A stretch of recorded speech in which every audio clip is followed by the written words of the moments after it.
Roundtable Live for June 16, 2017. I'm BaerTaffy, joined by MathasGames RockLeeSmile. Hello. That's a good look for you, man. Yeah, I know. I figured that probably they're going to clip that shit. Up in that upper left corner, of course, is Northernlion joining us as well. Welcome back, fellas. How you doing? Good to see you. Hello. It's E3 2017 recap time, everybody. The big show has come to a conclusion, and not the actual man, the big show, who apparently had an emotional moment at E3. I guess he's a big Destiny fan. They gave him a Destiny 2 replica gun. It brought him, you know, to that beautiful, special, soft place that you know the big show has. I'm glad for him. I'm really glad. Wouldn't for have the big expected show. that. That's pretty wild. Especially because he's the starring character in God of War. He is? There's like this tweet that was going around that's a photo of like Kratos versus the Big Show. Give me a second here. I can find it. It's official. Big Show is Kratos from God of War. Wow. Damn. That's like legit, or is that just like somebody noticed that they look similar? They look similar. Okay, that's the story. Yeah. And then that ocean monster is Katha from Dark Souls. Okay. I'm learning things today. Correct, yes. We got a docket as well. Not much of one, in addition to the E3 2017 recap stuff, of course, we'll be doing today. We did, of course, do our restreaming coverage of E3. If you missed any of that, you can catch the VOD for that over on my YouTube channel, youtube.com/BaerTaffy. And that's all unmonetized, of course, courtesy of copyright. But if you want to support us a little bit, you can consider going over to patreon.com/roundtable. Want to send another big shout out to the folks that have been supporting us over there. Of course, aside from the rare sponsorship opportunity, the podcast is funded entirely by Patreon and by Twitch subscribers as well. And thank you all very much for the big Twitch subscription support over the last week or so as well. I really appreciate that. But if you feel like supporting us, of course, you can go over to patreon.com/roundtable, throw us a few bucks a month, and keep the show going that way. But for our docket this week, we do have a couple of stories. We've got the future of IO Interactive. Kind of a happy ending to this one. Of course, we did just discuss this on the show a few weeks back. IO Interactive splitting ways with Square Enix, and it looked like the future of the Hitman series was up in the air, but we have some more info about that. Sony continually defending their decision to block crossplay. A new interview sheds a little bit more light on, well, okay, it doesn't really shed much light on anything, but got to discuss this point as well. E3 2017 recap, going to be going through all the conferences, conference by conference, and then we'll do our little game of show wrap-up at the end. Followed up at the very end of the show with RiME, a beautiful little game that Nick and I have been checking out. We want to talk about that as well. But we'll get back. Well, hold on, though, because we gotta talk about this for just a minute. I was telling Mathis and Nick, but Ryan, did you know Atari's making a new console? Where do I go with this one? Are they? They are. Thank you, yeah. Normal reaction. Where's the bit going? I don't understand. That's Ataribox.com. There's very, very little information right now. It's just one of those 20-second pan around the box and wonder what it is videos that they've got on YouTube at the moment. But the Atari box, man, it's a thing. Atari's coming back. What do you think it's going to be?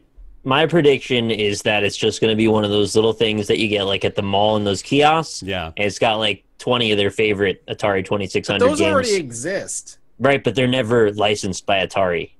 Really? The one that's they're usually just knockoffs as far as I know. Yeah. They just put a bunch of ROMs on a flash drive inside I have it. to look because like, what has the Atari one at been Target doing, is though? like a mini Atari. Has Atari been just like licensing their shit out, or what have they been up to lately? Like declaring Chapter 11 bankruptcy they do it for like constantly. 11 years or something. Well, I agree with Nick 100%. Assuming this isn't like a weird hoax designed to dunk on a company that barely exists anymore. Like this reeks of like, hey, the NES Mini did pretty well, so what if we Remember made, Space like, Invaders when you were a kid? the problem is that like the NES library is like pretty good. And the Atari library is like... I feel like those are from like the era of games before they were classic. Every game on the Atari is like a proof of concept of a thing that they think they could make, and it turns out they could. Some, like Asteroids is pretty good. Yeah. They're Yeah, classic. but now you've but got for like different- Geometry Wars, which is way better. The classics from those days are more just like, look at this name that you remember from people talking about it, and you should experience what this name means. It's not like you're going to sit and play Pac-Man these days probably for hours. Unless you're like really into Pac-Man. I guess there's a few people that still do. Yeah. I mean, they made a movie about that, so... Just out of my own curiosity of investigating them, on June 22nd, 2014, Atari announced a new corporate strategy that would include a focus on new audiences, specifically LGBT, social casinos, real money gambling. Wait, really? Number 1, LGBT. Yeah. Number 2, social casinos. Okay. Real money gambling and YouTube. So, I mean, they're not knocking down our doors four yet. Very different things. That's my exact mission statement, actually. Yeah? So we want to be inclusive, a little bit of social gambling, a little bit of real gambling, and YouTube. Okay. Well, then that's what we can expect, I guess. Yeah, pretty much. Apparently, Namco Bandai purchased a 34% stake in Atari Europe about 8 years ago. So there's another little nugget of info for you there, what they've been up to. So apparently, I mean, I've stolen it from Reddit and then filtered it through my own memory because I saw it like 6 days ago or something. Yeah. But apparently the scuttlebutt right now is that Japan might actually legalize gambling. So as of like the present moment and the recent past, or I don't even know how distant past, but they've had to do like the pachinko thing where you win the balls and then you take the balls to like an unaffiliated business across the street and then they give you money for the balls. So like, you know, it's still sort of legal. But We just really enjoy these very specific balls, and we'll pay money.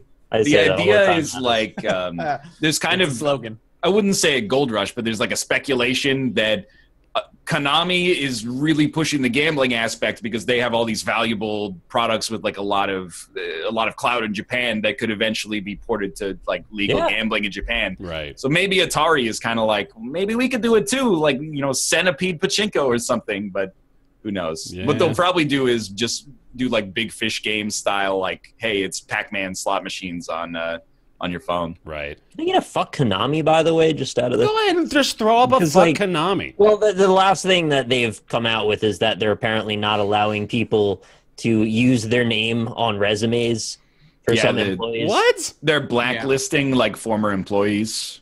They can't use their years of experience at Konami on their It's resumes. such a Konami thing to do. That is like, so Konami. how do you even come up with this shit? What's evil we can do? Oh, yeah, let's do that. They actually just like, in a way, it's refreshing that they're doing no damage control whatsoever.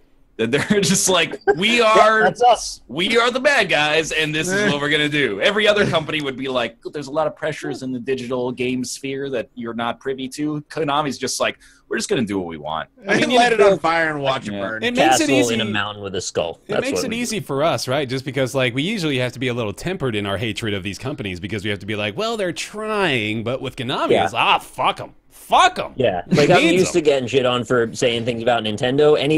Nobody's coming out against me for getting on Konami, right? Like nobody is. Anyway, just wanted to mention that. Sure. You know, there is a part of me, going back to this Ataribox story, there is a part of me that really wants it to be a direct fucking competitor, man. Don't you think, like to like the Xbox One? Exactly. It's just like, out of nowhere, fucking Atari comes out. Oh, you think the Xbox One X is going to blow your mind? Check out the Atari 59,000 Jaguar XL. I think the time is right for a fourth console to get into the market. Right. Dreamcast 2, man. Dreamcast 2. Yeah, dude. Consoles have never been hotter. That's Get them all right. back in. Get Sega in. Get Atari back in. Get Panasonic. They could do some good work. Oh, Panasonic. Yeah, get them all Off back, topic, dude. I really wanted to play Eve just so I can make a corporation called Konami and just scam people. Feel like that is a missing opportunity in Eve. Oh, yeah, dude. Absolutely. I'm on this site, right? The Ataribox site. I'm clicking the button that says dev. It doesn't do anything. And then I look you take the Atari dev class / well, dev? I'm just like, I look in my like Chrome header little here, thing and at it the bottom, goes, right? Yeah. Yeah, it goes mail to dev at Ataribox. Subject: I'm a developer and want to know more about your platform. What year is it? Like, just have a splash weird. page that not like a website template, and then you click on media. I work in media. I would like to know more. Jobs is the same. It's just jobs at Ataribox. I'm interested in working for you guys. I'm interested in working for you guys. It's not I'm inquiring about jobs at Atari. It's I'm interested in working for you guys. Y'all hiring? I'm very LGBT and social casino friendly. Just look at my resume. It's not from Konami at all. Hey, if you're an LGBT social casino manager, boy, oh boy, did we find a job opportunity for you, Chad.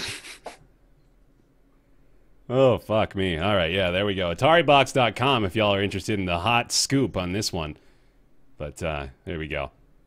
Let's talk about the future of IO Interactive. As I mentioned just recently, they were in the news a few weeks ago. Retains Hitman, there we go. Of course, they were splitting ways with Square Enix. A lot of folks thought that the writing on the wall for them was the poor sales of the Hitman episodic release. There was a lot of discussion around that, but a little bit of a positive spin on this one. Turns out that IO has successfully reobtained the rights, I suppose is the correct way to say it. They've concluded their negotiations with Square and have agreed to a management buyout. And that will, of course, also mean that they keep all of the rights to the Hitman IP. So that's good news. Pretty exciting stuff for them. And also leads us to speculation of what's going to be in the future of this franchise. Pretty exciting, though. I'm glad that IO is going to survive, at least for now. And I'm glad that they don't have to make a weird, like, sidestep the IP version of Hitman. Assassination, like, Gentlemen. Yeah, exactly. I love that title. That's really good. In my opinion, this is like really, it's the best possible resolution. Now, oftentimes you have these situations where something like this happens and then they're like, we're going indie, and then I feel like the game comes out and it doesn't actually do that well anyway. Hopefully that won't be the case this time, but dude, Assassin Gentleman would have a QR code on the back of his head. Oh, perfect. Sign of the times. Yeah. He's got an all-white suit. It's just enough to be backward, right? And then he's got a blue tie on his white suit. Genius. I really like it. Is it Assassin? I like Assassination Gentleman. You gotta give him like the full treatment, right? Sorry, I totally just stepped on Ryan's toes. Oh, it's no problem. I think he recognizes that bits take priority. Of course, yeah. Sometimes. Oh, fuck. Yeah, but still, it is exciting. I can only anticipate now that they will probably continue with the episodic pattern, or maybe they've learned from the previous release. What do you think? I think it's maybe there's an argument for both sides here, but I do sort of lean toward the idea that they're going to stick with what they find is the most effective. I'd be curious how much Square Enix had say in whether it was going to be episodic or not. Yeah, I wonder if they wanted it to be episodic in the first place. Do you think that was Square, or do you think that was IO? I have a feeling it was Square because it was supposed to do the same thing with Deus Ex. Yeah. And then they got backlash for it. So Right. I think it was Square Enix's call. Yeah, that makes sense. I know people really like well, there's a few people out there who really like the episodic content, but sales and the figures point that's terrible. Well, It's a like, terrible idea. episodic is great once it's all out, and then you're Right, like, so people buy the whole Yeah. game like they want in the first place. But even like we're trying to get Mouth to buy it so that he can play with us sometimes, and he's like, I don't understand what I'm supposed to buy. Yeah. The game's been out for like a year and a half, and he's like, am I supposed to buy like the one that includes all the episodes, or like do I just get the episodes that are good, and do I have to install all of the episodes at the same time because it's like 55 gigabytes or something like that? So Yeah. like it's still it's confusing for people, but I mean, I liked the episodic model decently enough, but I'm kind of a hypocrite because I only played it after it was fully out to begin with. So in a way, like I want it to be episodic so I can get more Hitman faster, but I do sort of agree that it's a failed experiment from a commercial standpoint, at least. I remember discussing it too, like every time that a new episode would come around. It's sort of difficult to sell it, well, not that I'm like, trying to make sales on the show, but as far as trying to make a recommendation, it's like, yeah, you can buy this episode now, and of course all the previous episodes, which we talked about weeks ago, which are still, it's all continuously forming a new package. But from PR perspective, I think having people keep talking about it on a regular basis has to be a good thing. You would think, right? But I don't know if it correlates got to sales. Yeah, I don't know if it like got that press though. I feel like it gives people a very easy reason not to buy it right now. Yeah. If the news story is like, oh, Gary Busey's been added as an elusive target, then people in the comments are like, is this game actually out yet? Because like I'll consider getting it, but all the episodes are out. And I mean, this is like a little bit like, you know, DAE marketing 101, but like the more opportunities you give a customer to step away from the motivation to purchase, the less likely they're ever going to come back. So the gaming consumer is finicky. Like after a week passes or a month passes, they're on to the next thing. Yeah. And they're like, oh, right, Hitman came out. When the new episode comes out, like, oh, yeah, whatever. Well, I already missed the first episode. Fuck it. Then by the time it's all out, you're like, it's old. Yeah. So, But like Telltale gets away with it, right? That doesn't seem to be a failed experiment for them. I think they got away with it because like The Walking Dead season 1 was really good, and then they're coasting on like licenses and inertia right now. Is insane. That's my perception, is that people are like, you know, it's Game of Thrones and I really like Game of Thrones, so I'll play it. It's Batman, I really like Batman, so I'll play it. I'm gonna look up owners of like what's the Guardians of the Galaxy is the most recent one. I have to imagine that it's gotta be lower than like The Wolf Among Us, and I choose that specifically because it was like, for me, that was the peak of Telltale hype, and then well, Marvel's Guardians of the Galaxy by Telltale is not looking hot right now. It's got, give or take, about 28,000 people who own it. To own it? 4,000, 28,000? 28,000 people, give or take 4,000. Oh, okay. I see. So 28,000 approximately. And then you said The Wolf Among Us. I'm curious. I'm with you on The Wolf Among Us. It's been some humbles, so... Yeah, Wolf Among Us, over 1 million people. Yeah. Wolf Among Us is an interesting case, too, because like you're talking about how they're kind of coasting on licensing and stuff like that. And the Hitman series obviously has a lot of clout, so you don't really need to sell that beyond the name recognition. But like with The Wolf Among Us, that was sort of an unknown franchise, at least like the original story. You know, not a lot of people were reading those.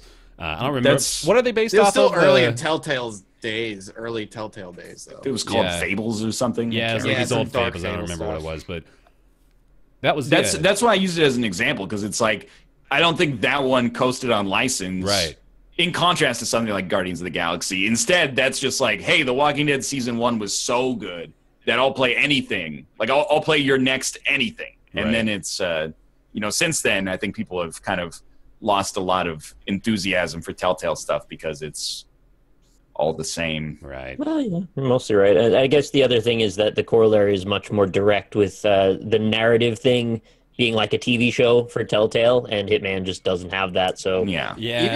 Even Minecraft Story Mode has only 230,000 owners. Whoa, That seems like the sort of thing that might have like 8 million owners on Xbox 360. That's true. It's just one of those games where you'd be like really? Like FIFA 14 still sold like... You're like, FIFA from 6 years ago still sold 15,000 units on PlayStation 2 last year? Like, how does that even happen? Man, they were making FIFA games for the PS2 for ages. I believe it was one of the last to come out on PS2 when it retired. It was either that or Spanish Madden. One of the two. It was one or the other. I can't remember which now. You know what I'd love for them to do at this point, IO, is just put out the first episode for free. You know? Like, it seems like the natural turning point right now, especially with this good news. It'd be a great opportunity to get a lot of people on board with the first episode. I do wonder, though, how much Square Enix has control of that game at the very least. That's true, too, yeah. I mean, it does say they've got all the rights to the Hitman IP at this point, but it is maybe still under some sort of contractual agreement with them for the previous release. Yeah. That's all speculative, though. When you guys read the article, did you go through that list of their other games and go, oh, right, right. Like, from mini ninjas and Mini freedom ninjas. fighters to gaming's most notorious criminals, Kane and Lynch. Kane and Lynch. Oh, yeah. Oh, thanks, guys, for Kane and Lynch. Storied Sorry. history here at IO Interactive, man. That's good stuff. Well, they've got Kane and Agent Lynch 47. was that, God, I wanted to, like, the concept was great. But Wasn't Kane and Lynch... I never played the Here's Kane two and Lynch dirty series, men but that rob things. Kane and Like, the Lynch 2 multiplayer- was either, like, despondently bad or surprisingly good or something, wasn't it? I think it was pretty fucking terrible. Okay. What I really liked about the idea rather of Kane and Lynch 2, not to go off on this weird Kane and Lynch tangent, was the multiplayer of everybody's robbing a bank, and when you are leaving, like if people die, you get more of the money. So there's always that incentive to maybe backstab your friends. And if your friend dies, they become back as a cop to try and stop you. Okay. That's kind of Didn't neat. Payday 2 have something like that, or no? Payday 2 is way... You didn't come back as a cop, and you didn't want to backstab your friends in Payday 2. I will say Kane and Lynch 2 Dog Days is one of the most memorable box art pieces I've ever seen in my life. I don't think I'll ever forget the look of that case. So That's the guy's face, right? And then it's like pink and blue or something? it's a dude. It's two dudes, and one of them's got like a what are they doing? shotgun, and he's like wearing a wife beater. And then... Sounds Okay, right. yeah, I can see it in my head Yeah, now. you got it. You got it. Well, there we go. Future of IO Interactive. It's good news. Hitman is here to stay, it seems. We'll be looking forward to what they've got coming down the pipeline. I hope this isn't like, we're going to make another Hitman, and then they come out with another Hitman, and they're like, this one also didn't do well, and now we're out of business. Because right now, it's very, like, this is great news. Square Enix didn't, like, steal the IP from the people who originally created it. This is awesome. Yeah. But, like, I feel like the hard work is now to come, which is, like, how are you going to market Hitman 2? Because my gut reaction with all of these, like, cult classic sequels is that the sequel to a cult classic is, like, even less popular in most situations. Yeah. Especially when it's, I mean, Hitman's a little different because it's not made years after the fact, but I'm like, no one cares about Mirror's Edge 2 at this point in time. That game came out like a year ago. Like it's and it happens in movies all the time too. Like this is a cult classic in 1997. We're making the second one today, and then they usually make like no money. So I gotta say though, for Mirror's Edge Catalyst, the game had to be better though. Well, like, yeah. it was partially that too. They took all the things we liked about Mirror's Edge and kind of turned it on its head and made it like a sandbox game. A combat emphasis, and everybody, that was what I was gonna say. Is like Mirror's Edge 1. Everybody's like, the game was great, but the combat like wasn't necessary. Everything else was about the game. So let's make it all about and that. And then Mirror's Edge Catalyst, all combat. I heard Mirror's Edge cock come out of your mouth for a second. Mirror's Edge cock, all the cock. That was a weird sequel. There we go. So that's Future of IO for you. Sony continually defending their decision to block PS4 crossplay with the Xbox One and Nintendo Switch.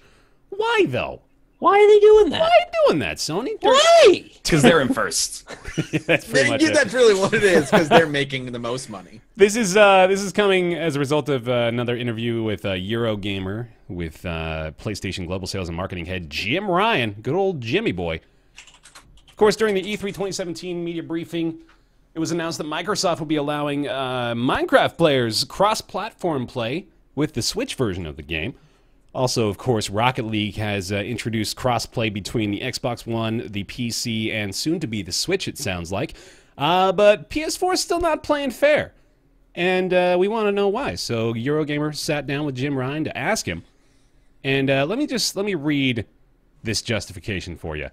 So the question here is, they want to be able to play crossplay with the Switch owners, the PC owners, the Xbox One owners. Well, can you give me an explanation? He says, yeah, we got to be mindful of our responsibility to our install base. Minecraft, the demographic playing that, you know as well as I do, it's all ages, but it's also very young. We have a contract with the people who go online with us that we look after them, and they are within the PlayStation curated universe.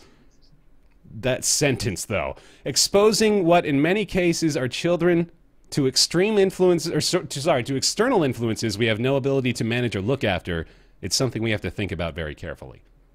Think about the children. Are they taking away Rocket League crossplay? It's gone already. They had it before, and then they took it away. Okay. Yeah. Can I just talk about the PlayStation curated universe for a moment? Please. That's that's what I wanted to harp on the most. I don't really get that a whole lot. That sounds to me like when they did that home thing where it was like a little virtual reality area where you could go in and play pool with your friend, only it didn't really work, and then they eventually deleted it. That's kind of what I think of when I think of that term. We have a contract with the people who go online with us that we look after them. The terms that of we service keep them in More the often fold. than not, the kids don't need protecting from the adults. The adults need protecting from the fucking hate the kids exactly, dude. Yes, you are preaching. Those children are terrifying. Are you kidding me, Sony? The 13-year-old who just bought an Xbox is way worse than any old adult who's going to get on and tell you, hey, you're not that good at this game. The 13-year-old will dig to what you are insecure about through the internet. It will just destroy you. That's the people we need to be afraid of. I don't understand what their justification is here. This is silly, though. This is ridiculous. It's like you're not protecting anybody. This is a power play. Like you said, Sony's in first.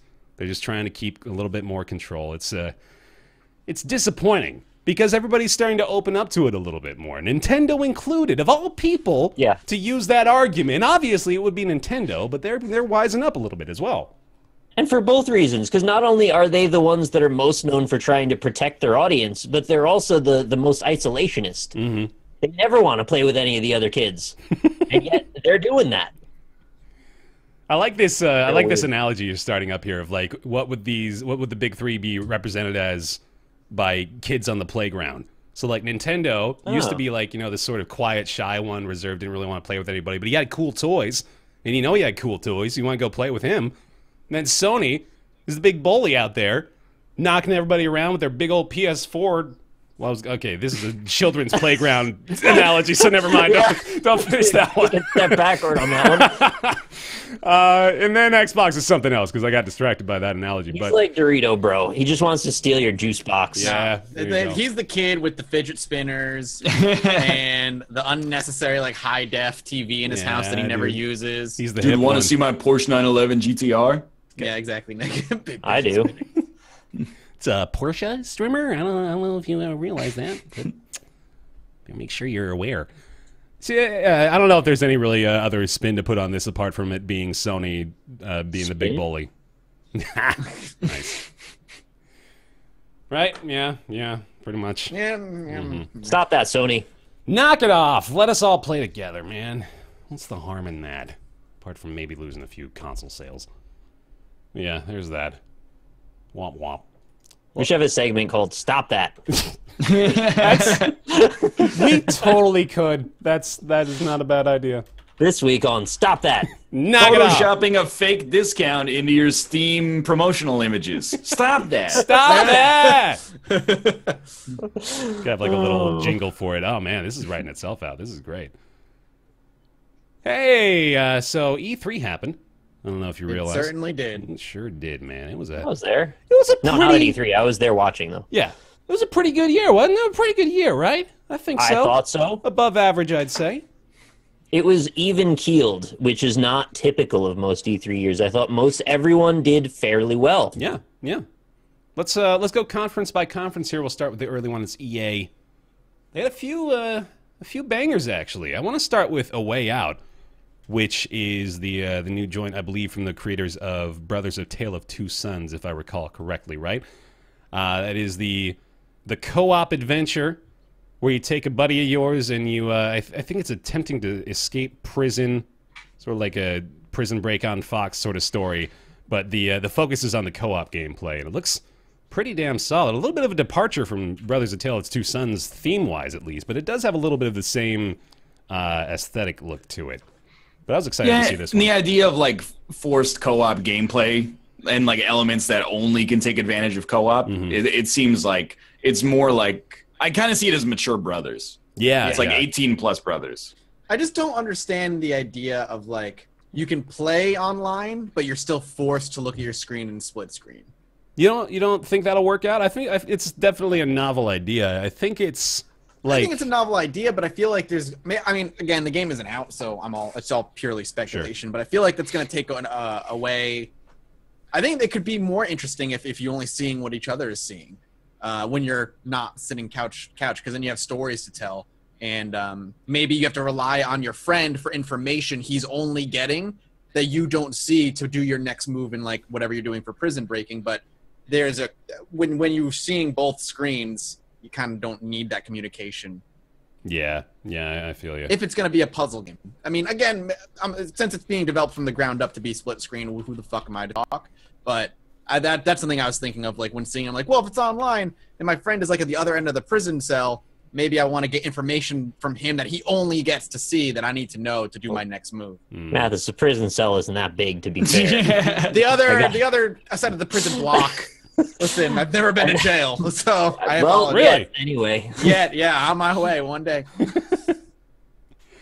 The other big one they announced, of course, was Anthem, which is their Destiny / Borderlands answer. The movement within the game looks pretty awesome. Flying around on a jetpack like that seems like it'd be pretty fun. But otherwise, Titanfall. yeah, something like that. But otherwise, sort of following along the same sort of formula we've seen now established pretty concretely by the aforementioned titles. But I'll probably still check this out, actually, almost by virtue of the navigation alone looking like a lot of fun if they do that well. It's such a departure from what BioWare has ever done that, like, I thought the slice that they showed looked really cool, but I'm in like 100% wait and see mode. Sure. Me too. Because this is uncharted territory for them, and combine that with the fact that Andromeda was sort of like not very great. Yeah. At least the consensus is not very great. So I'm in like wait and see. But I don't think like there's a need to be pessimistic. They're trying something new, and we'll see how it works out for them. The bit they showed of the gameplay looked very guided, which, you know, you do that for E3. It's not a huge deal, but Right. you have to be skeptical sometimes that the section they're showing may be very much created just to show off some feature, and that's that. They did Sorry, go ahead. Now, the gameplay loop may not necessarily be indicative of what they showed. Also, did they confirm it's PC or no? I don't remember. Yeah, it is. It is. Okay, that's good. They did the fucking canned commentary bit as well that I really wish God, people would yeah. stop doing. It's just Yeah. Stop that. it does not. Yeah, there we go. There's another one for stop that. It just doesn't add anything, man. Just take it out. It's just distracting. Just let us watch the game. We don't need the faux commentary in the background. In the Division, it actually confused me as to how the game worked because they were doing that. Yeah. They were talking to each other, and I thought that was like voice recognition in single player. And the person was talking to like a Siri bot. Anyway, maybe I'm stupid. Could be Stop that. Stop that. Stop Being that. stupid. They did also show a little bit of Star Wars Battlefront 2, which, you know, that's that. Rob will play that. Rob will play that, along with Madden 18, which is unveiling the first story mode ever in a sports game, according to them. Well, except for FIFA. And a few others. Yeah. Fight Night, NBA 2K16 a couple UFC. years ago. I like UFC. sports games. You know, you're going to say it every year. Just bring them to Origin. I'll mess with Origin to play NHL on PC. I don't... Like, if the principal reason is just you could, like, you know, get your own roster updates and then you might not be as inclined to buy them in the future, sweet. Okay, that's great reasoning. I haven't bought an NHL game in 8 years because you don't come out with them on the PC. So, you know, as long as we're going with anecdotal bullshit, here's another one for you. They can have their cake and eat it too if they just charge a subscription service. I bet people would still buy sports games on PC if they charge monthly for it. Yeah. Probably. Although that's awful, but I'm just saying that. Why would you even say it? Start that. Don't do that. But Start that. That's good. I don't actually know what this one is. Battlefield in the Name of SAR. Is that just an upcoming expansion, I suppose, for Battlefield? So In the name of SARS? in the name yeah, of that's SAR. what I heard as well. It's Tsar. Oh, it's like is that like a Russian Tsar. I always saw that Ah! was. I've never seen that spelling for it. I always thought it was CZAR. It's CZTZAR. I don't know. Maybe Dude, I hold on. screwed that up. I don't There's know. TSAR, CZAR. There's many ways. Oh God. Name of SARS, man. All right, it's a SAR. My bad. But yeah, I guess that's just some upcoming content for Battlefield there as well. I don't think they did anything else, did they? Yeah, that might have been it. Need for Speed Payback, I guess, but you know, we don't know about that. Designates Slavic monarchs or supreme rulers. Okay, so it has like 5 spellings. That's okay. Okay, cool.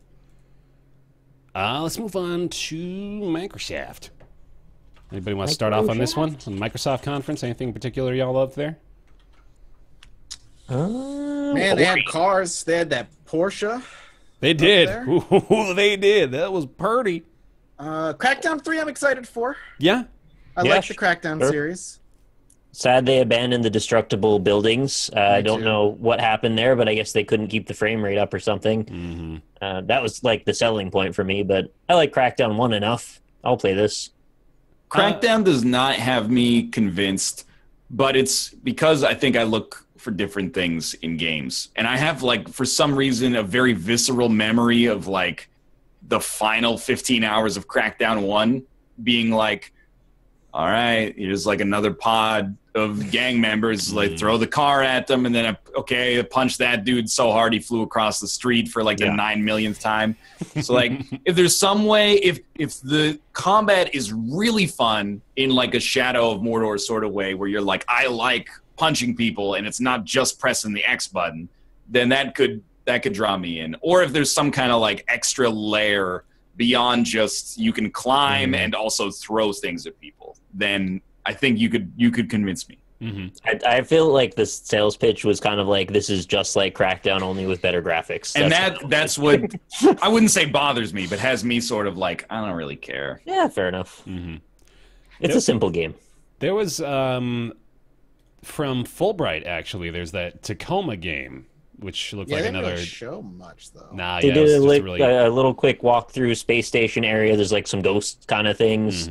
That's about as much as I knew about it a year ago. So, but that's out in like 3 weeks. Exactly, that's what I was going to say. It's coming out on Right. August 2nd of this year, so it's real quick. So I'm curious if they're going to be showing more info about that anytime soon. Well, the floodgates, the dam is starting to crack, and battle royale games are about to flood us over the next couple of years. What was that one that the guy was up there shoutcasting unnecessarily? Oh, dude, I have to own up that I was the guy who was like, "It looks like it could be okay," and then I looked at the consensus from like the Microsoft conference, and everyone was like, that game looks like shit. What was it? What was it called though? Do you remember which one it was? The Darwin Project. The Darwin Project. Okay, that was the like MOBA battle royale game. Yeah, it's like battle royale with MOBA powers. Yeah, with that weird shoutcaster. I don't even have that one on here. No, it's there. It's down towards the bottom. Oh, is it? You can also just type it in the bar. Yeah, that's also an option. There we go. That looked like.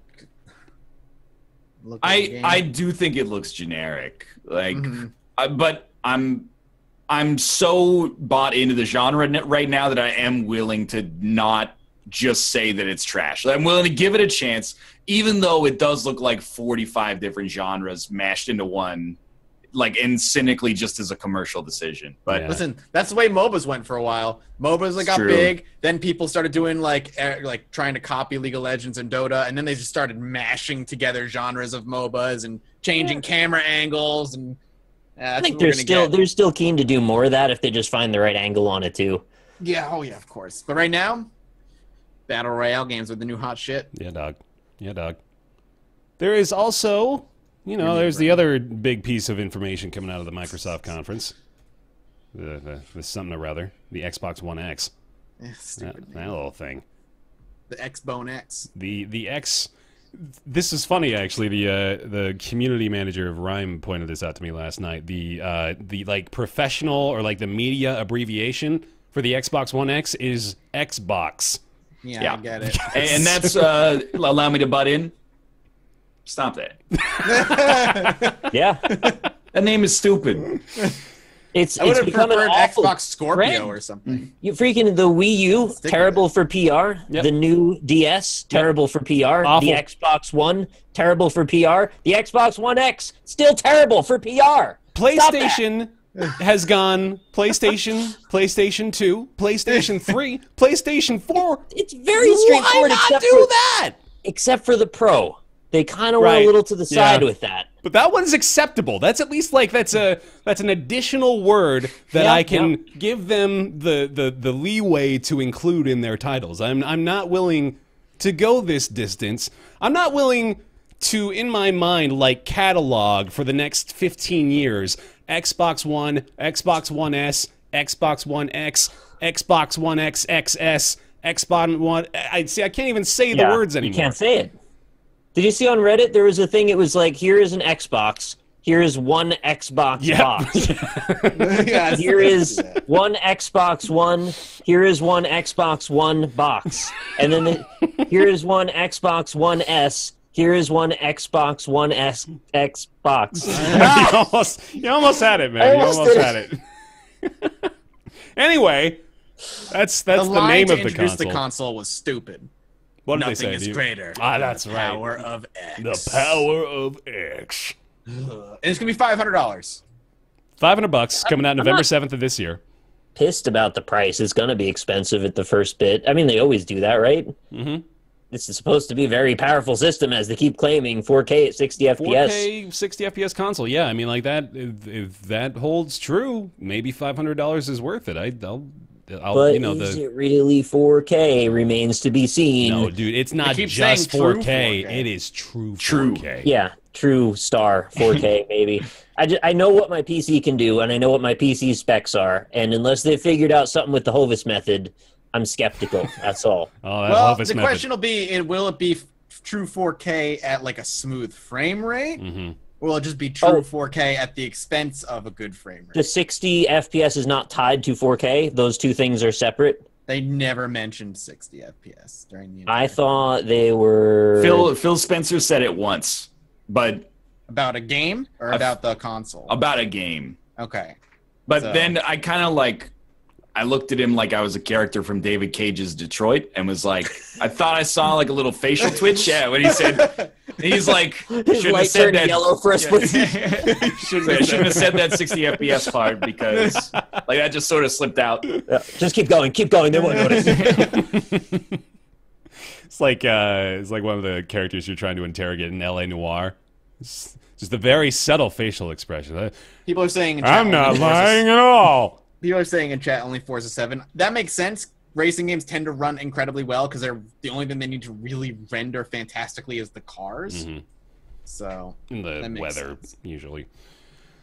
Oh, what else have we got? We got Ori, of course, which Ori 2. Is that an exclusive, quote unquote? I guess coming to PC, obviously, but yeah, probably Windows 10 and that's like the subtext of the Microsoft conference that I actually really like is that pretty much everything that we saw should be coming to Windows 10 as well. Yeah. So that's not like 100% ideal, but it is also like, well, I definitely don't need to buy the Xbox One X. That's kind of weird. They were selling themselves short by doing that, huh?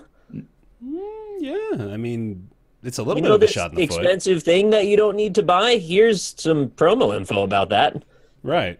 Well, if you have a Windows 10 PC anyway. But yeah, Ori. I mean, I'm going to quote Video Game Donkey here and say that's one of the surest bets. If you played the first game, you know damn well that's gonna be quality. They put spoilers in the trailer, though. Oh, they did. That's true. Yeah, just ignore that. That's rude. They got spoilers in the Stop that. They've got spoilers in the screenshot on this recap website. As someone who has not played Ori, I'm not throwing anybody under the bus, but I wouldn't have known they were spoilers if people didn't shout spoilers as soon as the image showed up on the screen. I would have just been like, that does a good job of setting the tone. You know what, though? You may be able to play through the entirety of the first one without even knowing that that's a spoiler, truthfully. So I don't know. I think it's probably fine. Probably fine. Just forget the end it. Of the world. It's a good game, regardless of spoiler or not. You should play it, everyone. It's incredible. What else do you got here? You got Assassin's Creed Origins, which is multi-platform. So yeah, Sea of Thieves. Sea of Thieves, yeah. Sea of Thieves. Assassin's Creed Origins is an $800 limited edition version. I just need to say that. Stop that. Moving on. Throw a stop that out on that one. Sea of Thieves might have been like the biggest gulf in terms of like what I was excited for and what I ended up seeing, I think, at the show. Yeah. Like the longer that demo went on for, the more I was like, this is just like a 3D, we need to go deeper, but not like complimentary. Like, it's a 3D, we need to go deeper, and that's it. But we'll see if maybe, like, the ship combat is cool. I'm not aware of whether it's, like, you join a server, and then there's, like, 100 people there, or you join, like, a game, and it's just you against AI ships, or whether it's all one world, and it's, like, instance-based or something like that. So it looks like, if it's just players versus AI, then who cares about like the trading aspect? Like, hey, I built like a sweet fort for me and my 4 friends to kick the shit out of skeletons all day. Like, that doesn't interest me. But if it has like, pardon the comparison, but like an Eve sort of metagame where there's like an economy that's created and maintained by the players, that's a little bit more interesting. I happened to skip to the part of the gameplay video they have on here where he eats the fucking banana stem. That's really first. good. It's just It's real weird. I think out of the entire of E3, the entirety of it, that one particular segment was the one that I think could possibly be the most misleading without proper context. They showed us a bunch of gameplay mechanics that don't have the surrounding bits to show why they exist. So like Ryan said, there's a good possibility that if those things aren't there, the game's going to fall apart. There's going to be nothing to it. Mm-hmm. However, if they are there, they probably should have mentioned those things because they're kind of big selling points. Yeah.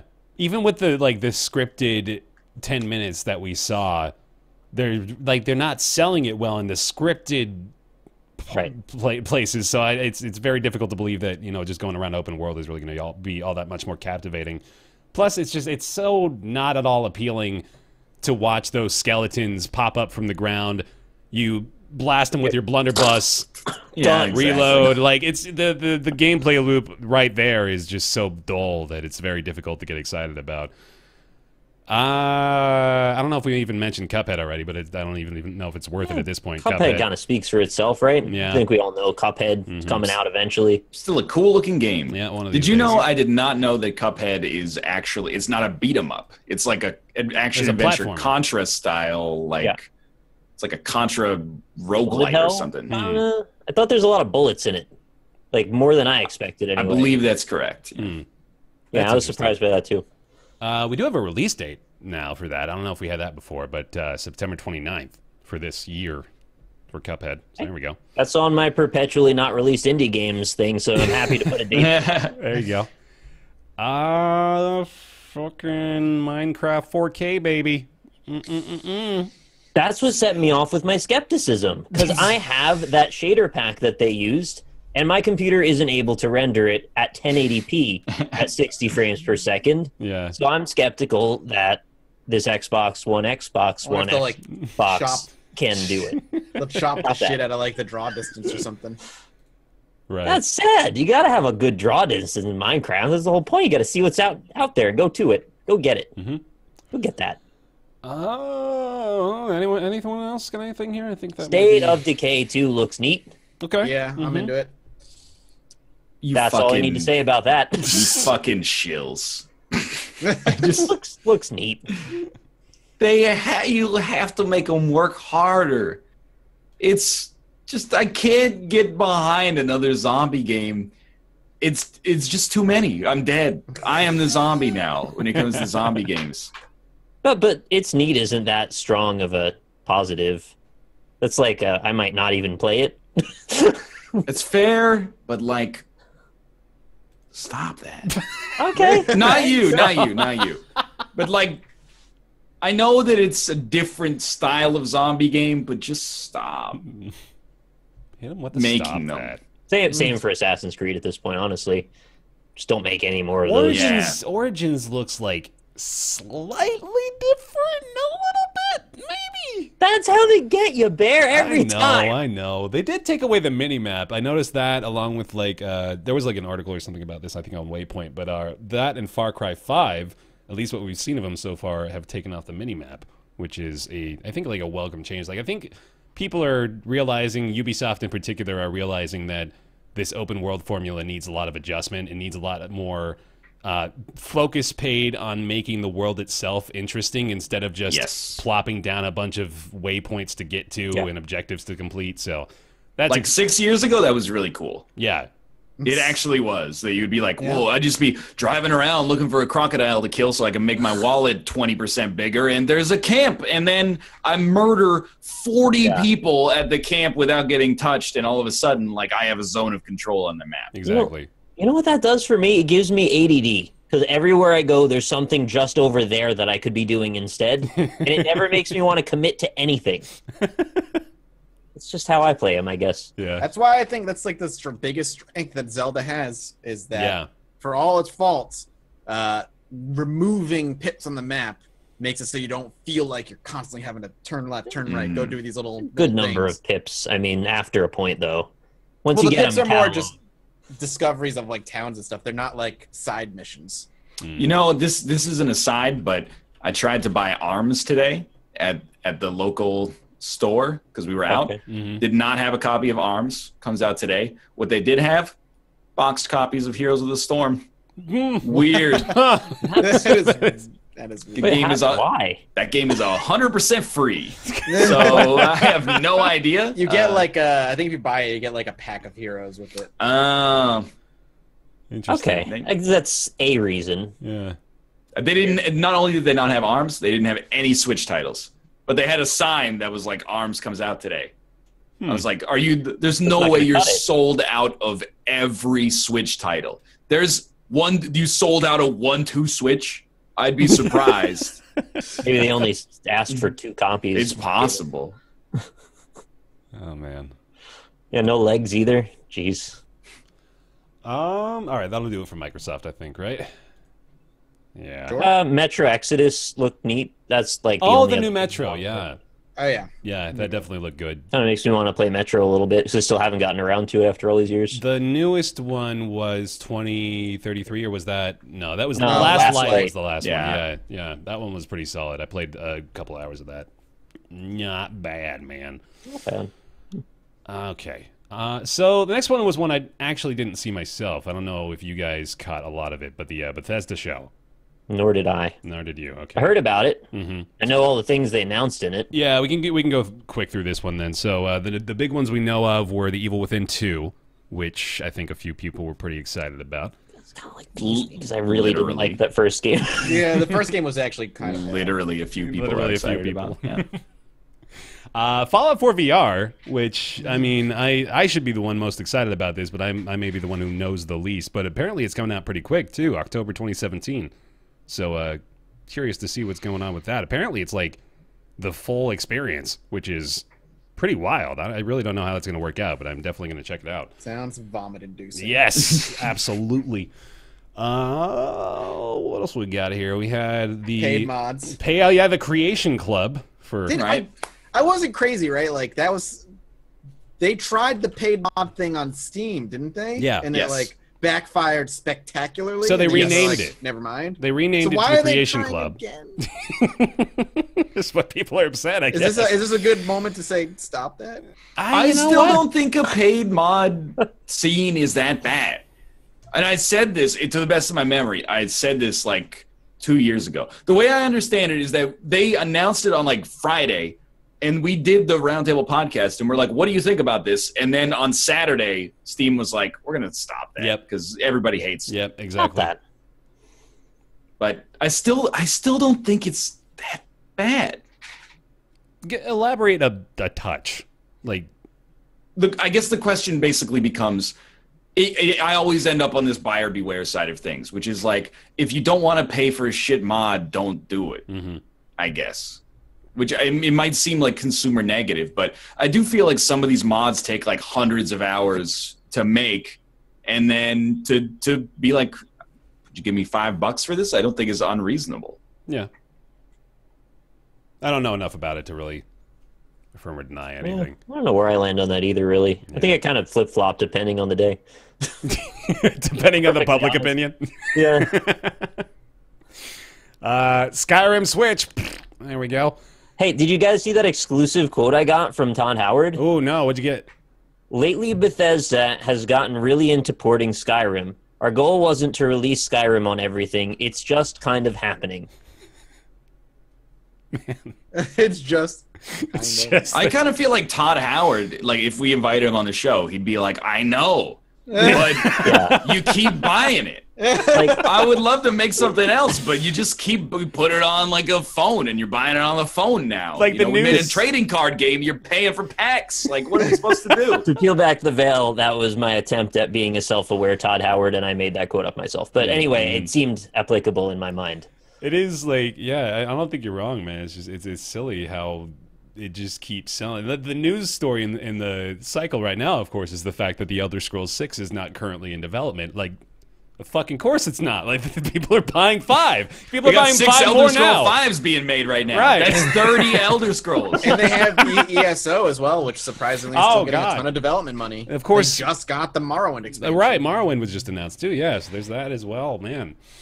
They got no reason Like, they're becoming the new Valve with Half-Life 3. They got no reason to go into 6. It's just Skyrim is just, it's done it. That's all they need. Nothing else really from Bethesda, I don't think. New Wolfenstein, dog. Yeah, New Wolfenstein. That was a big one, actually. New Wolfenstein, okay. People like Wolfenstein. That's October 27th. That's pretty quick, too. There you go. And I had called that there'd be Dishonored DLC, and that was a really safe bet, and I was right. Death of the Outsider coming September 15th. Really safe bet. Yeah.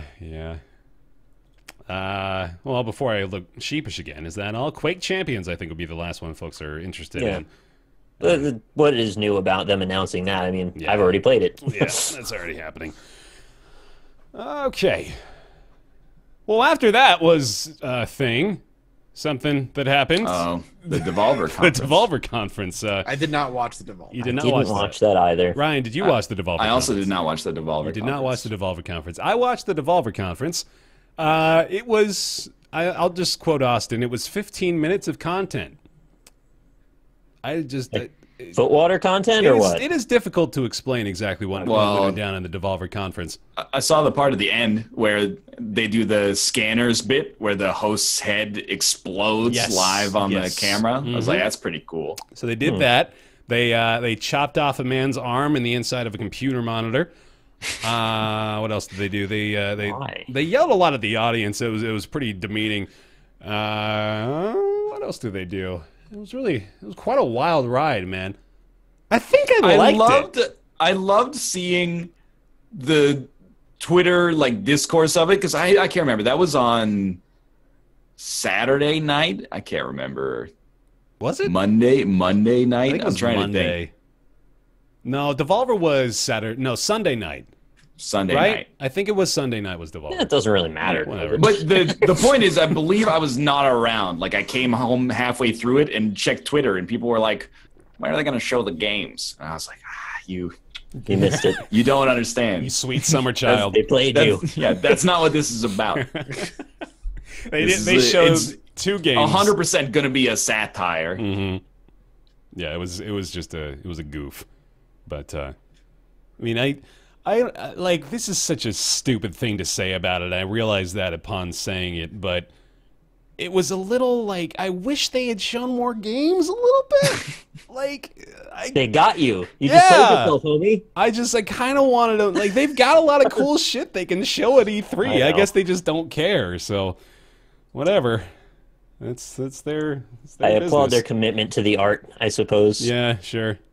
It's weird though, because I get their whole the whole shtick was to make fun of other E3 press conferences, but this was a year where most E3 press conferences were just showing games and not the spectacle anymore. They were actually pretty competent, right? Yeah, they were they came a little late to the game. They're a few years late on the joke, exactly. Yeah. Mm-hmm. But E3, I don't know if it needs a satire, but it is kind of ripe for the satire. It's the only time of the year we specifically on Twitch and YouTube are the most cynical pieces of trash in the industry. And we're exclusively it runs at 59.9 frames per second, not good enough, Yeah. And then the trailer comes up and we're like, why won't anybody let me believe there's true beauty? And then, so, it's the perfect time for something like this that strips away and pokes fun at, the self-seriousness that the industry gets this time of year. Yeah. So I'm for it in concept. Mm-hmm. I'm excited for Absolver. Give me Absolver. They didn't show it. No, they didn't show it? All right. Well, they showed Ruiner and Serious Sam's Bogus Detour, apparently, was the entirety of it. Yeah, there we go. That's Devolver. Nothing much needs to be said about that. We'll skip by the PC gaming show. Head right into Ubisoft. I watched that. It was not very good. It's just, I don't know, man. It just always seems like it's just extra, we're talking about all the games they're covering in that on the other conferences, so. Out of the whole thing, if I was to just mention very quickly, Tunic looks like Zelda, but as a fox. Mm-hmm. So that's cool. And Ooblets is like Pokemon Harvest Moon, where you grow little monsters and they follow you around. It's adorable. Yeah, were you the one singing the praises of Ooblets? That was you, right? Yeah. Wait, XCOM 2 expansion, right? Yeah, that was huge. Oh, yeah. That also happened. That was actually kind of big. Which apparently is so huge they were considering making it XCOM 3, but they've opted to instead create an expansion out of it, which is They insane. could have sold more if they called it XCOM 3. Yeah, I think so. Stop that. There you go, PC Gaming Show. Let's do Ubisoft.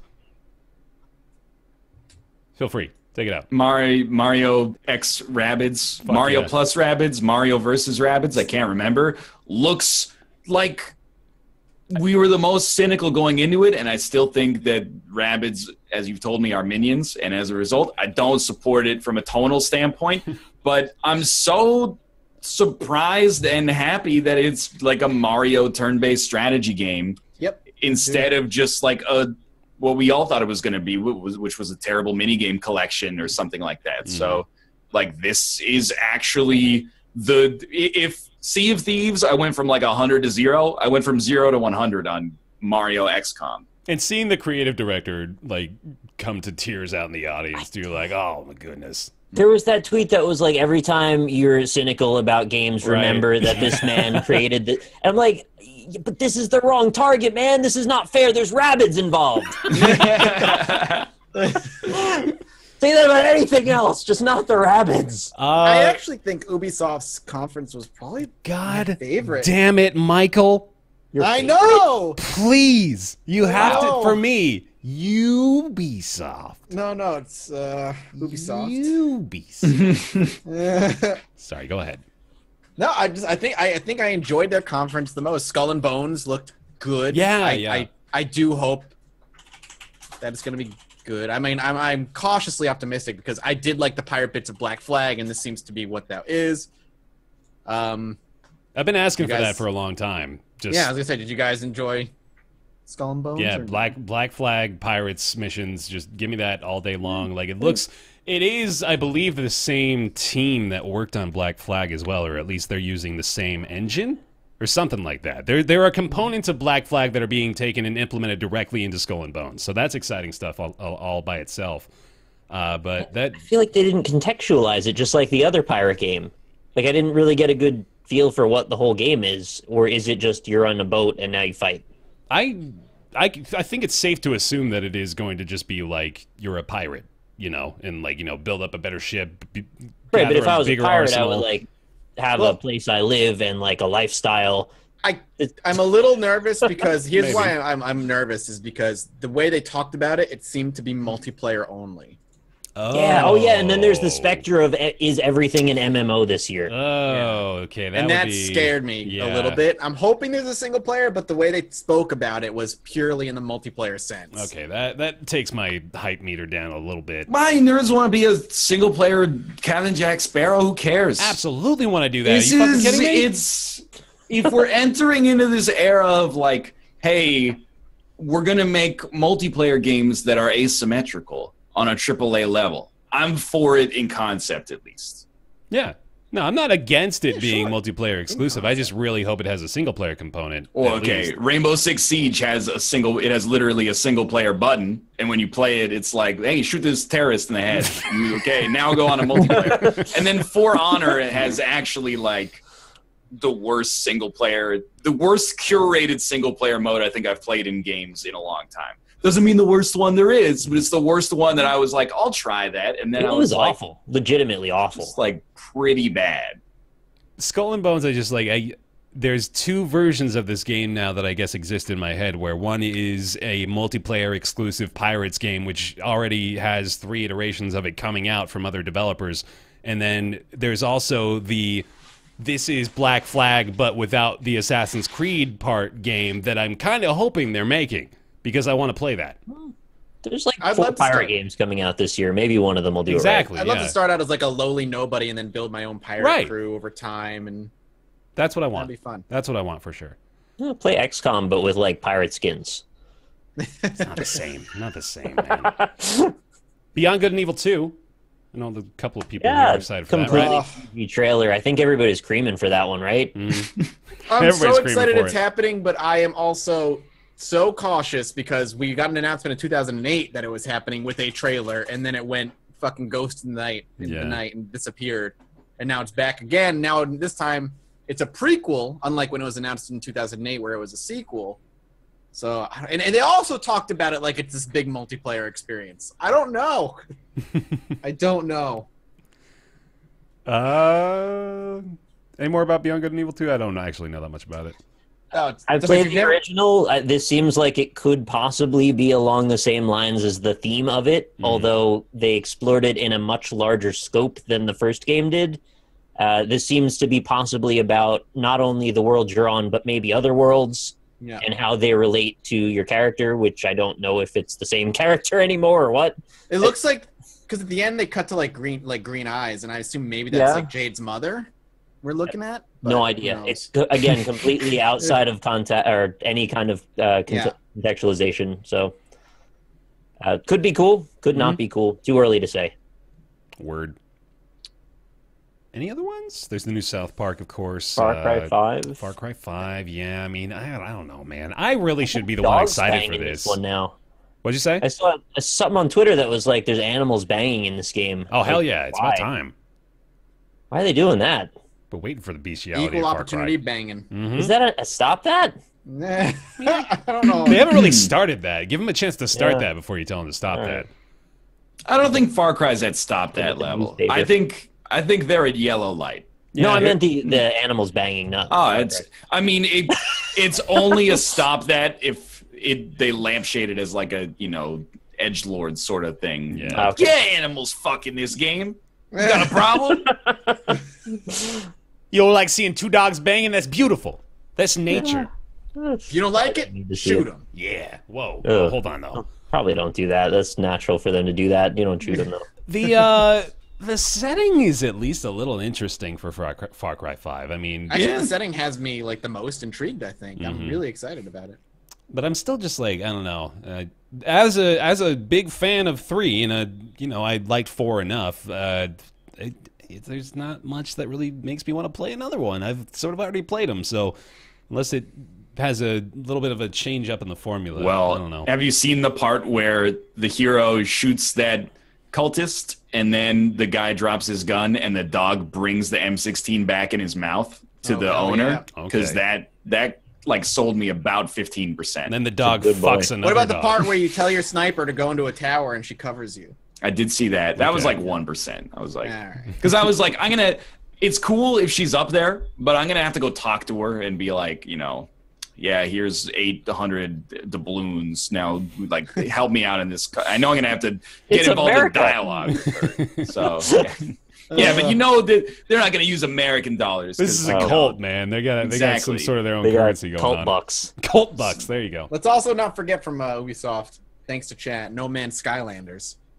What? Oh, there's a thing you snap shit into your controller and you do. Yeah, the toy, the spaceship. Toys to Life. The Toys to Life spaceship. You don't remember that? What are you talking about? I didn't Is even that see Starlink? There, we were there. We were watching it together. I don't remember. What? Did I just suppress this from my memory? What do you think of this? Toys to Ubisoft, right? Thing. That's Starlink Battle for Atlas, isn't it? Starling Battle for Atlas. Starlink. Oh, is that Starlink? That right there. I got you. Bear, stop that. What's happening right now? Just to take it back to Far Cry 5 for a second. I'm going to lose my mind if there's a scene in that game, and there will be, because this is the tone of Far Cry, a series that I also sort of like, where the hero smokes meth and hallucinates in the woods. I don't know. There's going to be a scene like that. I don't know if I'm ready for another Ubisoft. Because he's in like this religious cult, right? Yeah. So then he takes drugs, and he's like wandering in the woods hallucinating, and he sees God. Yeah. And he now sees why they're all cultists. But he knows he's on drugs. But then he shoots the god. Right, he shoots it, comes out of the drugs, and then he's got to stop the evil. They do that they do that all the time, man. In Far Cry, every Far Cry, they did it in Watch Dogs, they did it in fucking GTA, GTA, yeah. Well, that's not Ubisoft. GTA San Andreas, GTA 5. Let's say Ubisoft has a weird fetish for these acid trip scenes, Outlast man. Yes, stop the acid trips in games. It's like a really good excuse, though, for them to use like weird rainbow shaders. Yeah, actually, like in Far Cry 4, I thought the concept of the acid scene was so fucking boring and played out, but the actual visual representation of it was kind of interesting. Yeah. But you are also like surrounded by rainbows, like you're doing like a color run or something like that. But you're still just like, right. You know. The Watch Dogs ones, I remember those. It would be like you'd fucking. Was it Watch Dogs actually? It was like a glass pyramid, and then there were like robots with laser eyes chasing you. Is that what I'm? Was that it? I actually don't remember. Everything got all parallel universe like Dark World for a while, and you're running around. There's like laser beam androids. Oh yeah, chasing. No, you're right. Yeah, that's fucking weird. In Watch Dogs 1? Yeah, in Watch Dogs 1. Ah, yeah, just slipped my mind, I guess. How about The Crew 2 though? Road Trip. That's I'm coming. down. Yeah, we'll do it, man. I'm not super like into the fact that it needs to have a million types of vehicles, but I can't imagine why that would be a bad thing either. So yeah, it's just sort of like, here's a positive that you don't need to use. I'm as excited for The Crew 2 as I am for Just Dance. Okay. Wow, that is low. Where do Rabbids fall against Just Dance? Yeah, where is that in that scale? The Mario Rabbids or Rabbids in general? Just Rabbids in general, then the Mario one. Rabbids are right down there. They're terrible. Okay, but then the Mario X Rabbids looks great. Looks great. Oh man, I need a graph or a flow chart of this. Actually, that's too much work for me. Apparently, there's a new South Park mobile game coming out as well. South Park Phone Destroyer. So there's that.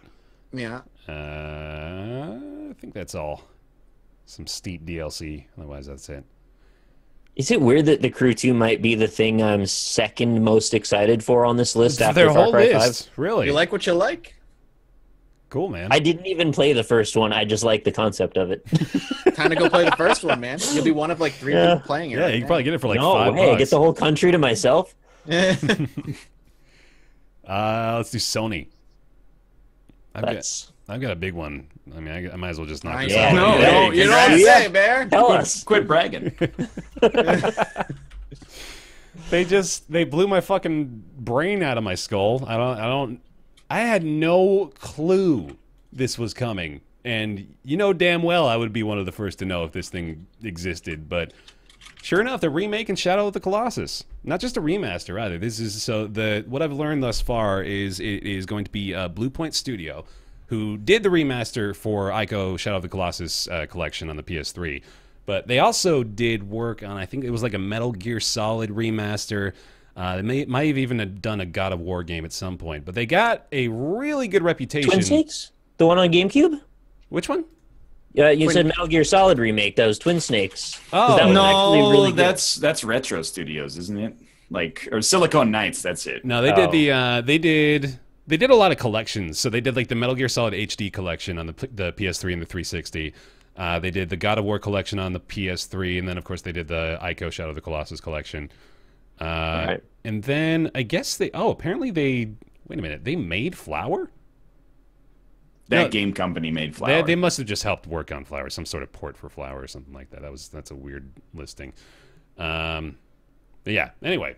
So that's exciting news for me because And me. And you. I've gone on record on Roundtable as saying of all the games I can think of, Shadow of the Colossus is the one that would benefit most from a complete overhaul and redo. As long as they don't use the same engine as they have for the other 3 games, this is almost definitely a good thing. Yep. Coming early 2018, so yeah, I could not be more excited for that. Yeah, that's not even terribly far away if you think about it. It's really not. It's pretty 2018 is like, we're halfway there already. Mm-hmm. We're getting older. Shit. Existential drama. Okay, go ahead. Jeez. Don't worry, there will always be companies there to sell you nostalgia, so you can That's right. go back to the glory days. Oh, There'll be thank you. YouTube channels that exist to bank on that nostalgia as well. Anybody else?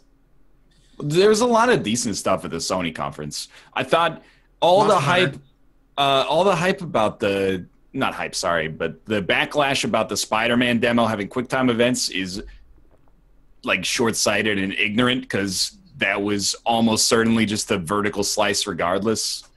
People are like, is it going to be like Tomb Raider style QuickTime events? I mean, I guess it's possible, but I didn't see necessarily why people were so perturbed by it when that's not going to make it in the game in that style anyway. Like, I am super excited for Spider-Man. I think like it seems like it nails the tone, and that's all you can really expect to get from a demo like that at a show like this. So, like, I'm relatively for it, although I am probably not gonna play it because I'm just not that motivated to play Spider-Man. But I thought, I was like, that looks right. It looks like Spider-Man. Yeah, it looks good. Definitely looks like a good Spider-Man game. Again, I'll mention the only thing I really want to know, I need to get like a first-hand account or like multiple first-hand accounts of this, is how good the swinging controls are. Because that's like always been... I tweeted at me that it was confirmed by the developer that there will be momentum-based web swinging. Good. That's good. So, that's good to hear. That is a loose thing, though. Yeah. You could kind of take that in a few directions. I mean, it gives me a little bit more clarity on it, though, just because I was watching the trailer and it seemed like a little floaty to me, so I'm glad to hear at least that there is, like, physics involved with the swing momentum itself. and physics don't necessarily mean the same thing, unfortunately. That's true, yeah, that's true. So, well, there's plenty of time left, though, so I'm just mostly looking out for that anyway. Monster Hunter World. Yeah. Worlds. Yeah, Yes. that's the one, probably the game at E3 I'm most likely to play, if it is not like a super gimped version of Monster Hunter. Because I know that it's a westernized Monster Hunter to some extent, but it seems like kind of a response to Dauntless, which to me is like, if it's a good Monster Hunter on PC, I'm in. Basically, is what it comes down to. That is probably the only thing stopping me from playing like hundreds of hours of Monster Hunter, is the fact that I have to do it on a tiny like 3DS screen, or go back and play the Wii version from like 2012. So if it's a competent Monster Hunter, I'm 100% in. Now this is this the MMO, or is this just another new Monster Hunter? It's not an Hunter? MMO, you'd see, but it looks like you could, from what they were talking about, you can go on like a solo hunt, and if you need help, you can fire off a flare, and like people can join you. Okay. I don't know if it's going to be like an MMO, because there is a Monster Hunter MMO in existence, but it's in China only. Yeah. Oh, I didn't know that. Okay. I think I have the potential to perhaps harbor the most latent enjoyment of a Monster Hunter game out of the four of us. Yes. I feel like I could get absolutely obsessed with it, but I haven't had the right catalyst hit me yet. I tried to play it on the 3DS, and the controls were too annoying, and it looked kind of shit. Which I know that's a bit of a like silly reason to not get into it, but it was too complex to handle on a small screen for me. So I'm PC kind of with you there. Thing that maybe makes me get into it more. I'm kind of with you there on the 3DS version. I was never really able to get into it all that much. I tried for a few hours, but didn't really. It's not me shitting on it either. It's just like not personally for me, but I understand lots of people fucking love it. Yeah, yeah. So I'll give it a chance on PC. Sure, let's see how it goes. God of War, of course. Still TBA on the release date for that one, but we saw quite a bit more of the story anyway. I've been restraining my hype pretty hard for that one, actually. The God of War one looks real nice. Graphically, beautiful. Yeah. Don't know what the gameplay is at all yet, but they keep showing stuff that's like, that's a big scripted moment. Do we know what engine they're on? Or is it new? I don't know. You don't know? Oh, well. What else? There was... You're not going to mention Bravo Team? I mean, I would if I got to it. Shooting the VR game? Oh, that's... God, that is right. That was... Stop that. Stop that. If that game is good, and like... This is metaphorical. I'm not actually calling for someone to lose their jobs. But they should fire whoever cut the trailer. If the game sucks and the trailer sucks, keep them on. They did a representative job. If the game's great and that was the trailer, they gotta go. Because the whole thing was just the only like reason the whole time. The only reason we're talking about it is because the trailer was awful. It didn't show anything. We have no idea what this game is, and it's got the most generic title of all fucking time, Bravo Team. Like, what the hell is this thing? Yeah. Even the icon is a freaking random soldier holding up three fingers. It means with nothing. Goggles on, like you can't see anything about anything. Bravo Team, an FPS coming to the PS4, release date TBA. Okay. VR experience, it says. Oh, well, that too. Yeah, great. Well, that's probably like a major selling point. Is this is like a VR FPS? We just have no idea. It never actually came to pass in the trailer. Detroit Become Human. I'm going to be the one who's like, I'm semi-tempted to play Detroit Beyond Human. Here's the problem. I'm going to play Detroit. I'm going to. And every ounce of my David Cage-ness says don't play this game. Did you play the first two? I played every one of his freaking games. Okay. They're terrible. Well, all right, so... They're terrible, but I played them all. The Indigo Prophecy is good up until the last 10 minutes. Heavy Rain is good until like the last half. And then Beyond Two Souls is fucking awful. Yeah, I forgot the other one. Beyond Two Souls is trash city. It's so bad. Well, there you go. I've only played Heavy Rain, and I didn't care for it too much, so I'm probably not going to play this. I think it's a cool concept. I actually like these choose-your-own-adventure style games for the most part. Me too. And if it's bad, it looks like it has the potential to be so obviously hilariously bad. Like, oh yeah, you'll get no, John. Maybe man is the monster after all. You know, like I don't know. Something about it just makes me compelled to play this. Mm-hmm. I said during the conference, I think the best David Cage game is actually not a David Cage game. It's Until Dawn. Yeah, I think that game nailed the formula that he was trying to do better than he's ever done it. Unfortunately, no disrespect. I just looked. I don't know how big the company is, but Supermassive made Until Dawn and the DLC or the expansion. They're the ones making Bravo Team, dude. Yeah. That's the same fucking company. Wait, they are? But they're also making that game, the other VR experience, the horror Inpatients. In the hospital. Yeah, Yeah. which it's a sequel actually to Until Dawn. It's an Until Dawn prequel. Yes. Oh, cool. That's neat. All right. I was gonna ask what that one was too. I thought I remembered. So I don't know if like Sony is like, hey, we would love for you to make like a VR Until Dawn thing, but if you want the money, we also need you to make a game where you shoot your gun in VR. And then they're just like, is this what you wanted? Like, they didn't even make what you wish for. They didn't make the game. They just cut that trailer out of just like this random stock footage they had.